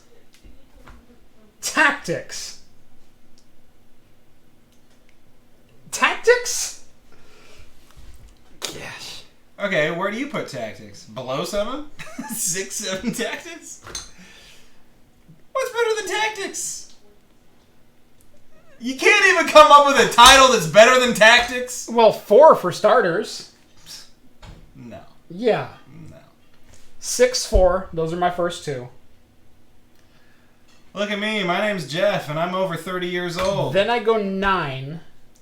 You put 9 before 7? I put 9 before 7. I put 9 and 8 both before 7. 8 is... You can make a case for 8. Yeah. You cannot make a case for 9. Yeah, I can. Get the hell out of here. It's better. Final Fantasy VI is awful. Ban that man. Hey. Ban him. Paul Gasari says Front Mission is better than Tactics. Front Mission 3 is the best grid-style tactics game ever made. I'm surprised you're not up here arguing Crystal Chronicles, for God's sake. No, why would I argue Crystal Chronicles? Because you're arguing tactics. I have a leg to stand on, sir. And I will not diminish my point by arguing about Crystal Chronicles. I played Crystal Chronicles for GameCube. Surprisingly okay. Yeah, it's fine. If you're looking for like a Final Fantasy fix, it's fine. Mm-hmm. Let's see, we got Paul Gasari over here, repping Front Mission 3. 6 is void of any character or plot. Shut your mouth, sir. What? It's devoid of character? It had the most character of, I would argue, any Final Fantasy. What does he mean, character? What does he mean? Like, character in terms of the whole game, or characters? Right. Because, first of all... It had almost the most characters. It's like one of the only games where your characters actually matter. Right. You play 7, which... I'll defend 7. But all that matters in 7 is which materia you make them master. Right. Okay? 6, they all have different abilities. They all have different abilities. You don't necessarily get to keep them all. No. And not only that, the plots within the characters themselves are good. Celeste, after the world ends. Oh God. Stuck with Sid on that desert island and trying to keep him alive. Dude, so good. And if you fail at keeping him alive, which is, by the way, an RNG element, you can't necessarily always keep him alive. Yeah. Sometimes you'll fail even if you do things right. Yeah. Celeste jumps off the cliff. Spoiler alert, it's been 23 years. I think we can get over it. Yeah. But, yeah, also, Eris dies in 7. Did you guys know that one? Also true. Also true. I said that one time, like, a couple years ago, and somebody's like, what? Yeah. I was like, dude, it's been 20 years. Yeah. Yeah, Chrono Trigger is also a great game. Look, all of these Square games that you guys are listing off are all great. This was from the golden age of Square. Chrono Trigger, Vagrant Story, I think is Square still. Front Mission 3, great game, blah, blah, blah. Anyway, Final Fantasy 6 Tactics. I can't even listen to that. However, if you want to talk about... Whatever, we should get off this topic because we'll never leave. But, we'll never leave. But see, part of the reason I love 6 and 7 the most is because A, they're really tight storylines, but also they have the best music. Go through any other Final Fantasy title, and you can't sing a single song from those games. I will say, with maybe the exception of 10. 6 has an original opera. I know! I know! And it's good. If you guys are into video game music the way that I am, I highly recommend the YouTube channel 8-Bit Music Theory. He does a whole series on Final Fantasy VI music, and he delves right into that opera. Yeah. And it is so awesome. And it's good. Yeah, it's really good. Yeah. Anyway, moving right along. Let's not get bogged down here, Jeff. Into a little bit of movie news here. And this was fun because you mentioned this movie earlier. I did. It was like... It was like I was tying doing this. It was like I was tying it in. Almost like it was a natural progression of, hey, I mentioned Matrix earlier, and we're going to get to a Matrix story to kind of sync everything together. A little peek behind the curtain. That's right. This magic right here. I may not be able to say all of my syllables correctly, but damn it, I can give a spoiler when I want. Oh, yeah. Anyway. Whoa. Got to start with whoa. Whoa. Whoa. Keanu and Carrie-Anne Moss are back in a Matrix 4. This is 100% official. And Lana Wachowski is back to write, produce, and direct it. Which is awesome. Which is freaking awesome. We have no idea if this is going to be post-Matrix Revolutions, or if this is mid-story, or if this is an alternative story. Yeah, I heard I've heard a lot of writers throwing out just a different iteration of the Matrix, because we all learned in the series that there had been many attempts, at breaking free of the Matrix and all these sorts of things. You were the 133rd iteration or whatever it was. Yeah. Or 13th, or I don't remember the number, but yeah. But you're the 13th iteration, and you too will fail, and whatnot. But he didn't. Unless he did. Unless it was all part of the program. Yeah, it could have been a part of the program. That's right. That's exactly what I was right. Yeah, so The Matrix is back. It's about time they made a sequel to the original. You know, what's great about The Matrix, and everybody gives it shit, but first of all, we all love the original. Yes. Now, I don't care who you are. Maybe it's a little different because when the second and third ones came out, I was a little bit younger than most Matrix fans. And it blew my mind, like, every time. And not just, like, the story I get is lacking. However, you're watching it and the effects are fun. The fight scenes. It was like a kid who used to watch Dragon Ball Z, and now I'm watching it in real action. As someone who was just a little bit older, I was disappointed in the second two Matrix films, and it's exactly the same reason I'm disappointed in some modern movie-making aspects. And it's that the first Matrix was actually made with not much of a budget. They had to do a lot of things from scratch, and they had to do a lot of effects practically. And revolutionized filmmaking along the way. Bullet time was basically revolutionized inside of creating the Matrix because they had to create a film rig to be able to do the crazy effects they wanted to do. Yeah.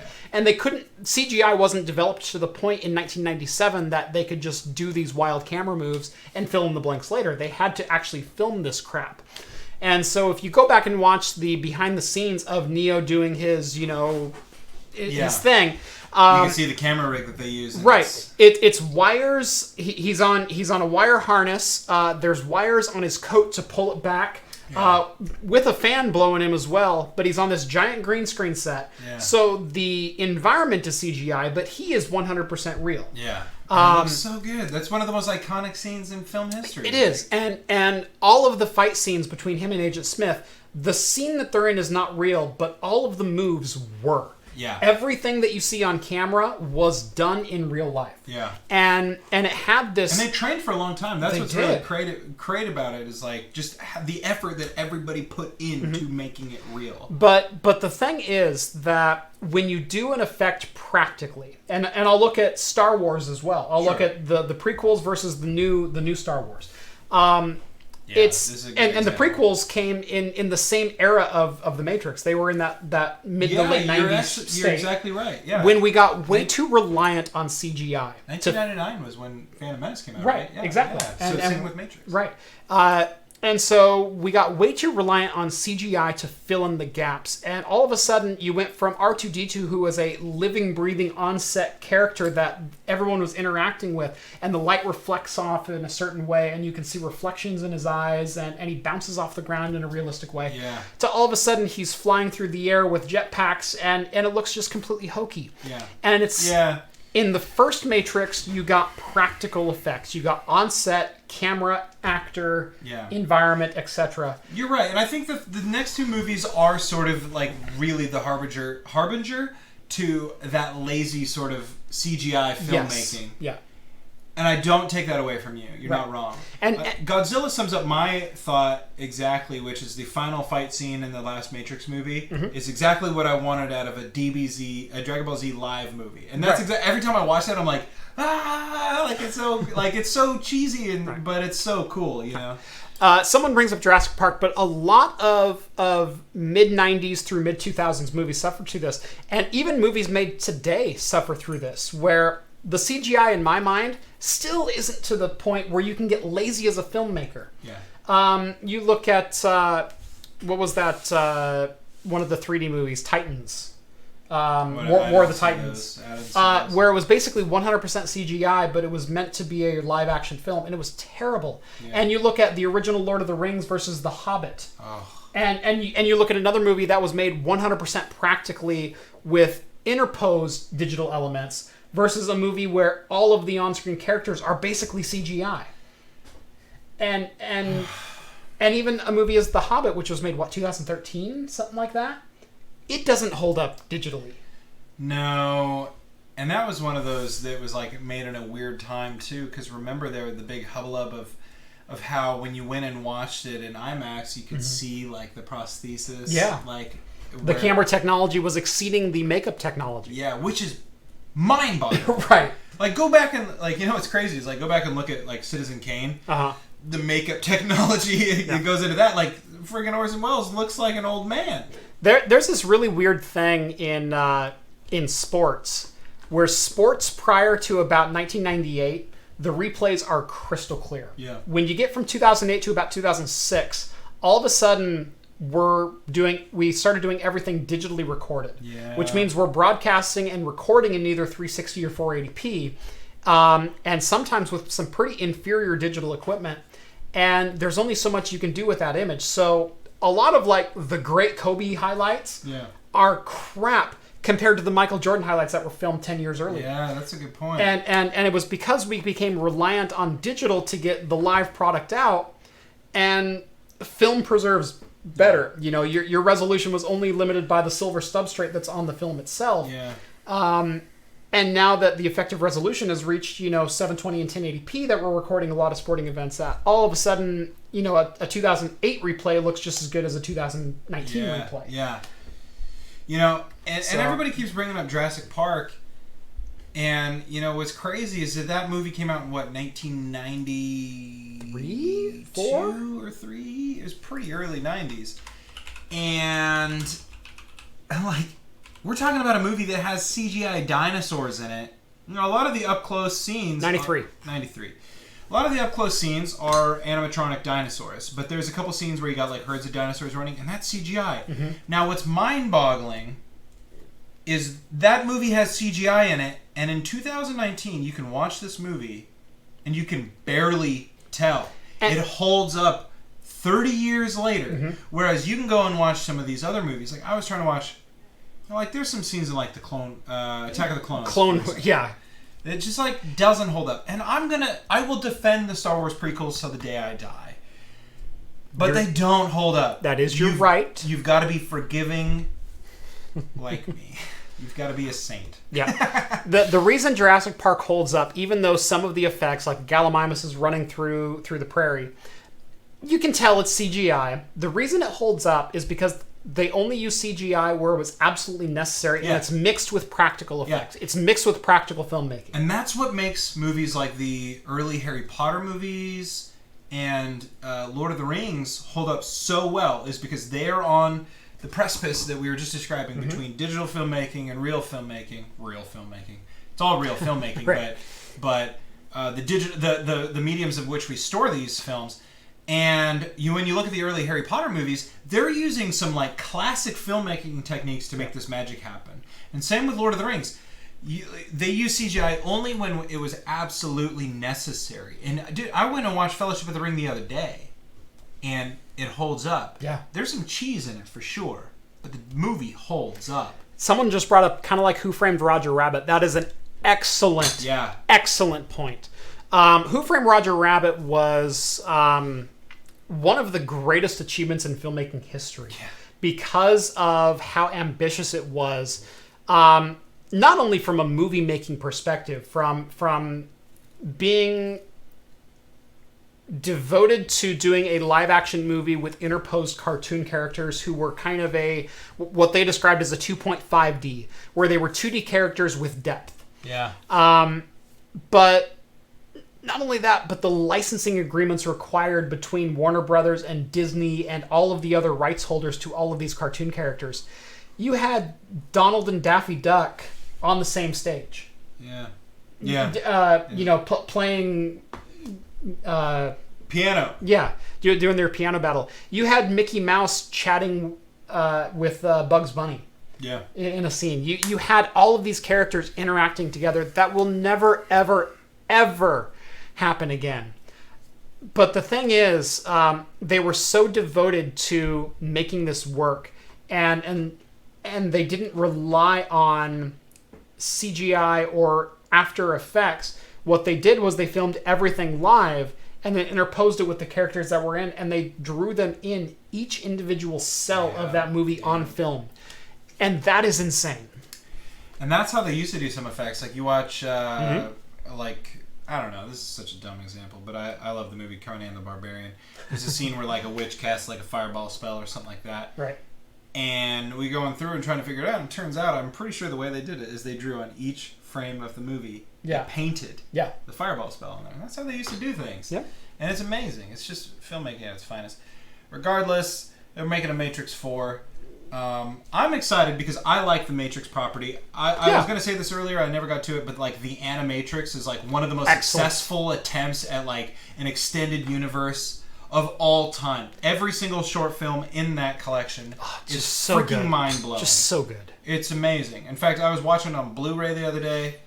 And I don't have the Blu-ray. I need to get that. I have them all on Bluray. Somebody gifted it, like gave them to me. I have the trilogy on Bluray, but I don't have the anime. I have the Animatrix DVD. Yeah. I need it on Blu-ray. It's got a lot of extra features too, which is like really cool. Yep. It's just awesome. And in terms of, again, I'm an extended universe person. I'm a person that went through and read all the EU Star Wars books before Disney bought it and shattered my dreams. I'm all about that. Like any extra glimpse that you can give this, and they did such a cool job at, and then the cool thing is that like the Matrix Second Renaissance is amazing. The D is mentioned in that. I freaking love that. In fact, that's all I think of when I think of the Matrix. And then what's really cool too is just the Matrix has a distinct sound to it in terms of the music, the score for it, which I think is like one of those things in terms of like legit true filmmaking, is that like more and more movies anymore, they don't quite have that distinct sound. Maybe that's a dumb thing to say, And I don't think so. I know like The Avengers has sounds. It's like you can listen to it. And I personally loved the soundtrack for movies like Arrival. I don't know, a couple other movies like that. Interstellar had a really good one. But like there was this era of like legit filmmaking where like all of these like Spielberg films had a sound. The Matrix had a sound. Harry Potter had a sound. All of these, Lord of the Rings had a sound. You can't sing a single one of these songs or whatever. Like I hear like those horns coming in, like when freaking Carrie-Anne Moss, Trinity's like jumping across, like escaping the agents in the opening scene of The Matrix. That's so good. And it's like you just know that you're in The Matrix when you're hearing that like swell. Anyway, somebody was making lol ret. I don't know why you'd write that. You didn't even spell my name right. We can do this all day, but we got some news stories. We could. We got a couple other quick ones to cover. Yep. So Amazon announced yesterday. This is fun. This one's cool. Yeah. This one, pairing I would have never thought would work. Like, No, you think about it, it would work. However, you never think it would happen. Peanut butter and bananas, kind of thing. Like. Yes. Right. Perfect example. Like, a lot of people, when you say it, it's like, oh, it's like, no. Try it. Yeah. I think this is going to be a lot like that. So Amazon has announced a brand new show starring Richard Hammond of Top Gear and the Grand Tour fame, and Tori Belleci from MythBusters. Yeah. They're teaming up for basically and what they're calling an adventure show. They're going to strand those two on a desert island and let them figure it out. Yeah, why not? That's pretty much the premise that we have for the show. We have no idea what it's going to look like, but it says, quote, the series follows the pair as they construct their exotic wonderland using what they have found from a shipwreck. So they are shipwrecked on a desert island together, and their job is to survive and flourish. And flourish. Thrive. Thrive and flourish combined. Yes. Flourish. You flourish. Again, consonants are hard for me today. But the duo's harebrained builds will range from island-hopping vehicles to supersized hydro-powered water wheels. And it's set to debut sometime early next year, I believe. But freaking excited for this one. Yeah, this is pretty cool. I think the best comment that I saw was, given these two's track record on the Grand Tour and MythBusters, what's the over-under on who will be injured first? I don't know. I'd be inclined to say Richard Hammond, but my vote goes there as well. It goes to Richard Hammond. I don't know why I think that, but right. They blew up way less stuff on Top Gear. They did a lot of stuff, but Richard Hammond did set one of the only 12 of that electric supercar on fire when he missed the end to a race and took it over the hill 400 feet. Oh yeah. Yeah, remember he blew up his own thing. So there's that. There was Tori falling into the open window on the ledge grab where he blew open his knee. There's obviously the red bike incident. So Hammond has crashed more dramatically. Tori has crashed more often. It'll be interesting to see where the injury counter sits when this is all said and done. But yeah, I am totally looking forward to the show. Two of my favorite personalities from television. Yeah, for sure. I can't wait to watch them interact together because I think it's going to be great. I'd prefer to see Carrie again, but Tori is great too. I'd love to see Carrie Byron on a show like this as well. Yeah, Corey and I was Richard making Hammond fun together. of that person. No, Carrie? Yeah. Oh, I freaking love Carrie Byron. Sure. Who doesn't? Gosh. But I'm saying... Shut up, Jeff. I'm trying to make fun of our viewers. Okay, it didn't work. They keep coming back for more. I'd love to see Grant do more with like Battlebots. I'd love to see him involved in that again. By the way, did you see that story about how Battlebots were getting taken off of YouTube? Yes! That was on my maybe we'll get to it stories list. Well, maybe we could finish this last story and then we can get to it. Well, we'll talk about that real quick. So, Battlebots was being automatically censored by YouTube for animal cruelty. Yeah. Battlebots asked for a manual review of the content, and it was upheld. What? So apparently the bots that are in charge of YouTube are rising up and taking offense at our cruelty for the Battlebot kind. This is pretty awesome. Because it means that in our future of Starfleet, we don't have to go and defend our android's right of personhood. That's right. Like in the episode of TNG. Yeah. I can't remember what it's called. I'm a horrible fan. But you all know the one where Data has to stand trial for being property or not. Yes. And Riker has to be the prosecutor for some odd reason. Yeah.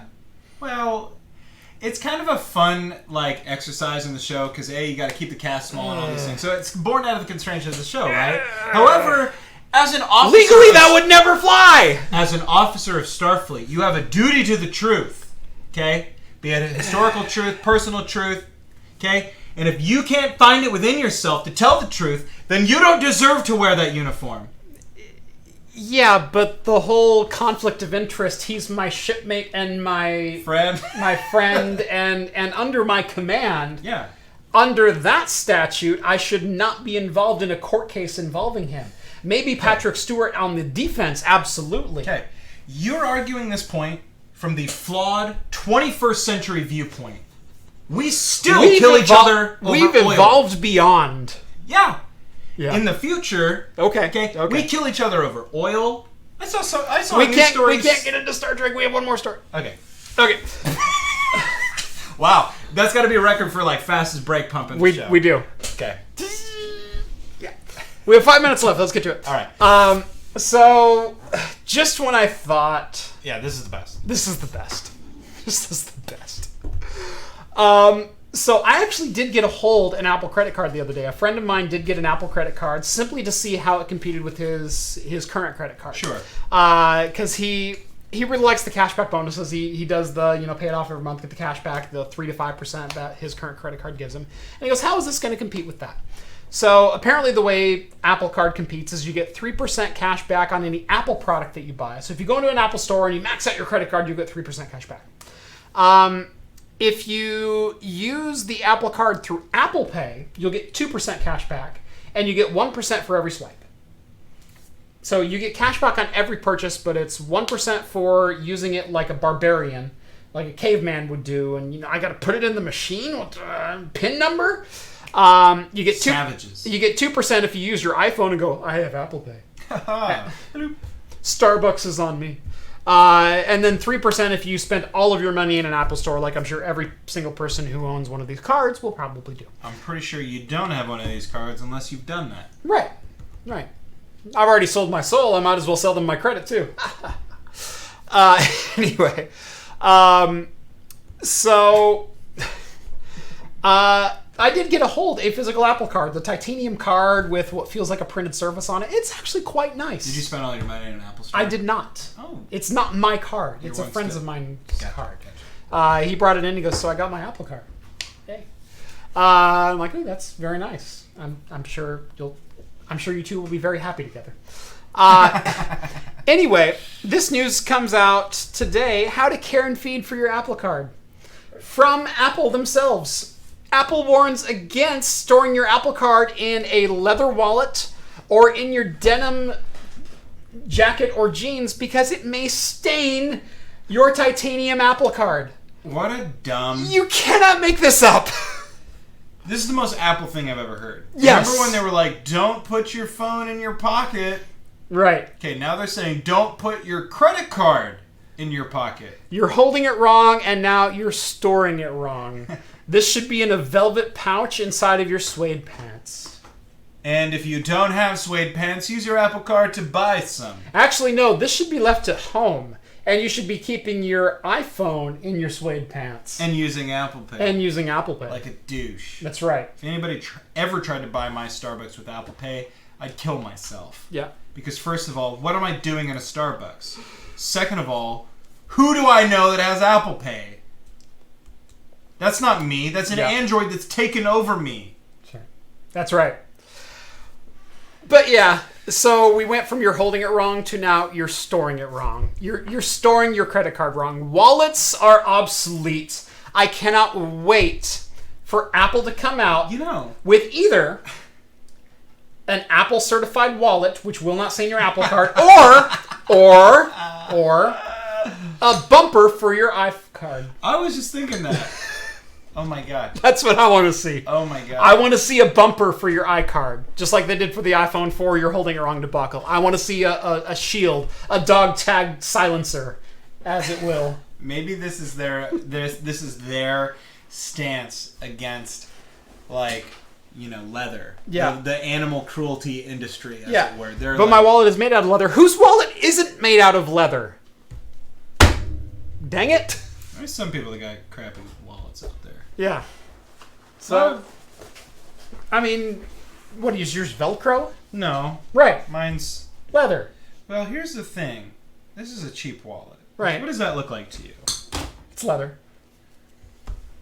That's totally leather. Sorry, it's all kind of... That's all right. It's not my butt. It's... Right. I worked in mud today. I figured. That's mud. Right. It's I swear it's mud. It came like that.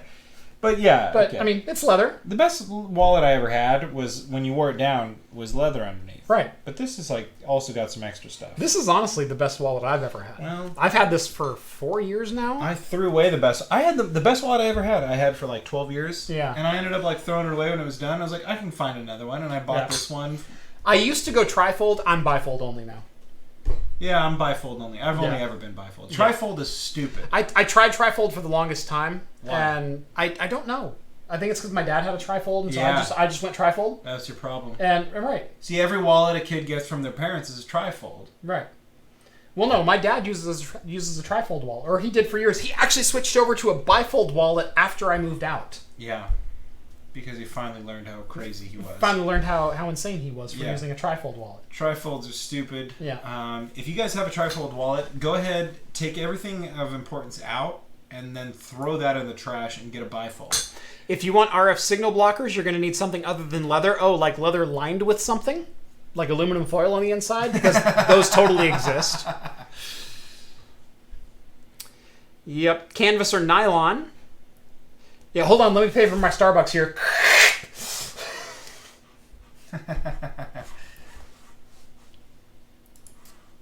Yep. Anyway. Yeah, that's... you can't make up a headline like that. I thought that was just too hilarious to leave out. I found that like an hour before the show, and I'm like, we have to talk about that. We have to talk about... You might stain your iCard if you keep it in a leather wallet, which I'm sure 90% of the men out there have leather wallets, and probably 85% of the women and men out there have denim jeans that they just carry their whatever in. You know, I do have a card wallet that I'll carry with me when I'm traveling, which basically carries my ID in one card and a small fold of cash or something like that, which is super thin. But it's leather. Yeah. So I don't quite... I don't know. Duct tape wallets. Duct tape wallet. What is this, 2003? A no-fold wallet. That's what it's all about. Yeah, what's a no-fold wallet? It's one just of those aluminum ones? No, it's just the single. It can be an aluminum one, or it can be the single thing where it's just two-sided. It's open on both sides, and so it's got enough slots for cards on either side, and then it kind of opens in the middle, envelope style. I've seen that's kind of cool. Yeah. Or wait, would but like a men's wallet, not like a woman's wallet. Right, no men's wallet. Like a no fold as well. I have a card wallet that's technically it's a one fold, card but wallet. it's it's a card wallet. Okay, cool. My phone case is my wallet. Yeah. Money clips, though. Yeah, bro. I don't carry enough cash. I'm all for that, though, because I honestly prefer cash. So, like, good on you. Yeah. Way to keep it real, you know? Like, if you want to, like, you know, run a cash-only business and, like, evade taxes, like, go for it, dude. That's your right as an American citizen, is the option of committing a crime and being completely paper trail free. If you want to have a cash-only business and launder it through whatever legitimate means at your disposal, that is your God-given right as an American citizen. Okay, then. Beers and Bites says it's Dark Lord time. So he opened the Dark Lord. Yeah. Oh, that looks amazing. When are we gonna get a Dark Lord? And Skull says your hate has made you powerful. Genuine leather makes me laugh. Actually, genuine leather is a grade of leather, and it's the second lowest grade of leather. Yeah, There's bonded leather, which is the very bottom. Yeah, genuine leather is the second. Oh, I'm only repeating what Jeff said, but it's the second lowest. But genuine leather is really bad. What's the highest? It's like something with an E. Oh, full grain. Full grain, top grain, genuine, and bonded. Or corrected is also the... Yeah. Yep. Yeah, genuine just means that it's shit leather, but it's leather. Yeah. It's technically leather. Yeah, I guess we got it off an animal. Right. You'll never know. Maybe it was a human. Yep. Good luck guessing. Yeah, full grain leather. That's expensive. All right. It is 10 o'clock. I think that's about as good a place as any to end it. Yeah, if we don't end it, we could just... Amazingly, we made a full show out of this one. Yeah. How could we not? It was great. We make a full show out of everyone. It was great. It was a great show. It was fantastic. Even if it was a little weird. We had some YouTube news where they sued who? You? No. YouTube sues who? Don't make me say it again. I don't know if I can make it through. It was pretty good. You nailed it. In YouTube news, YouTube sues the user who's... That's what got me, is when YouTube sues the user. I was like, oh no. I nailed it. Yeah, you did. Hey, Vlad. Thank you, buddy. Always wait until the strip club is about to close to get the best deal on a hooker. That's what I'm That hearing. is solid advice. And I think with that, we'll close. Yes. Thank you for joining us on episode 94 here at Talking Heads, your once weekly live show for the latest in beer and tech news. Make sure to like this video if you liked it. Subscribe to Craft Computing if you haven't done so already. Follow me on Twitter at Craft Computing. Follow Rhett on Twitter at Rhett is awesome. Also, make sure to check out at Game Devs Quest on Twitter and GameDevsQuest.com for Rhett's little sideshow that he does with game development and tutorials and occasionally a game jam.